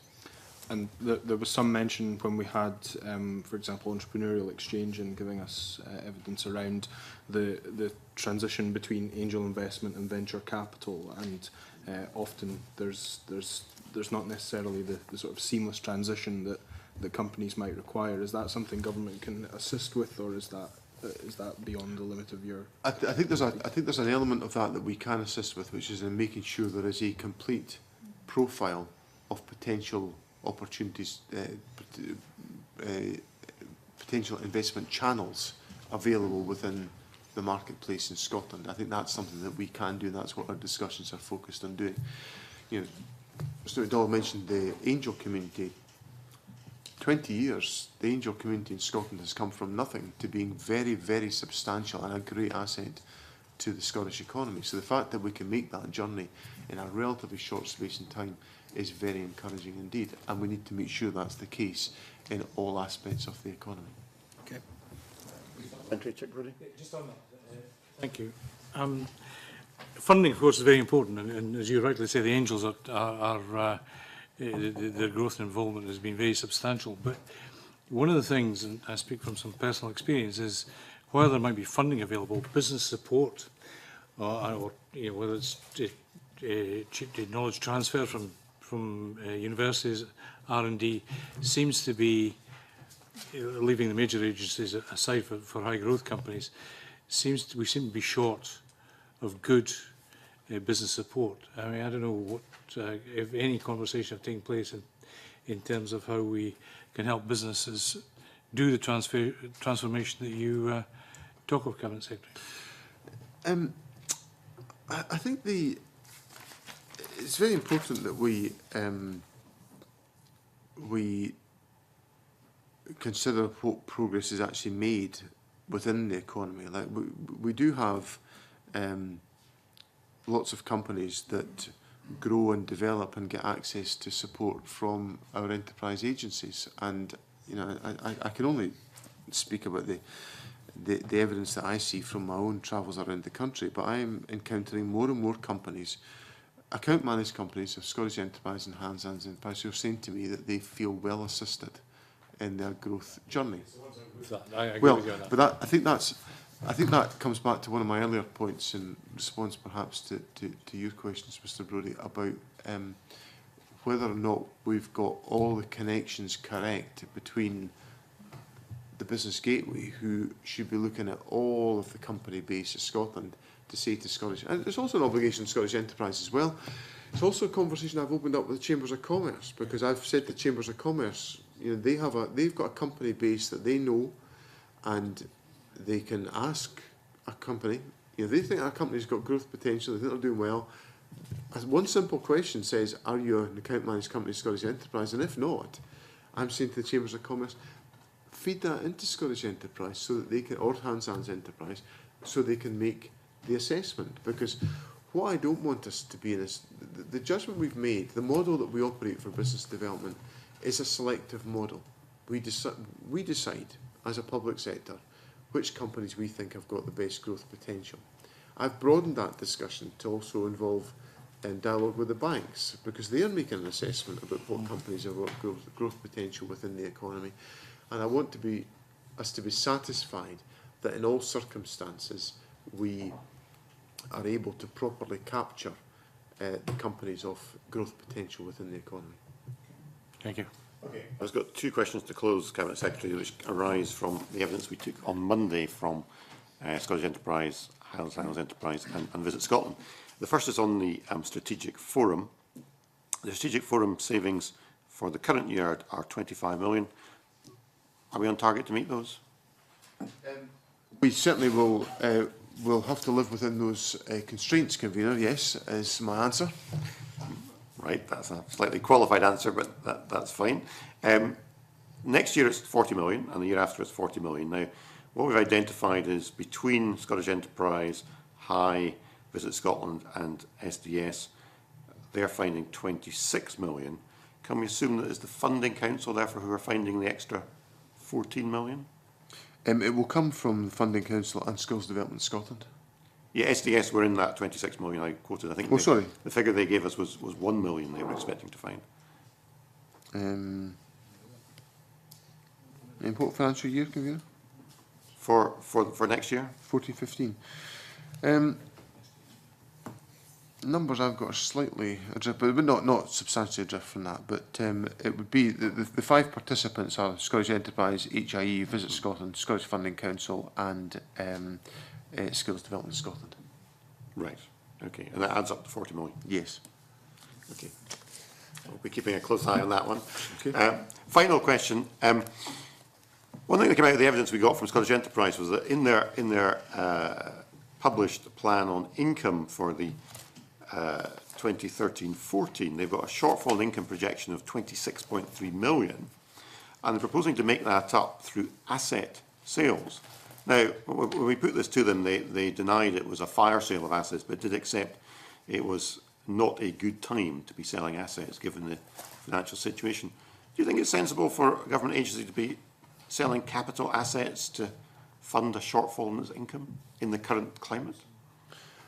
Well, I think what Scottish Enterprise will be obliged to do in selling any asset is that they must be satisfied that they can secure the appropriate market value for that asset. And if they're not securing that market value price, then they should not be selling the asset in question.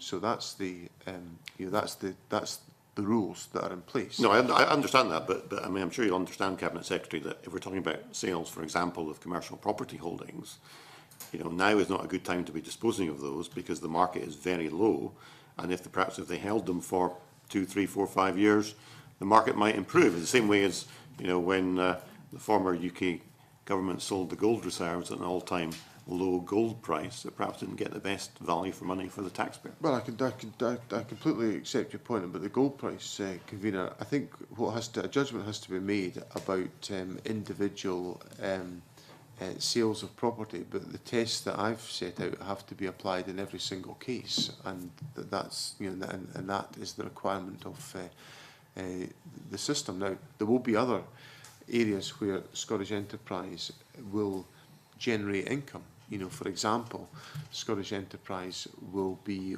on the receiving end of a capital gain from acquisitions that are made of companies in which they have shareholdings, which will be contributing towards some of this, may contribute to some of this area of activity into the bargain. So a judgment has to be made on the appropriateness of any and value of any transaction that's able to be taken forward.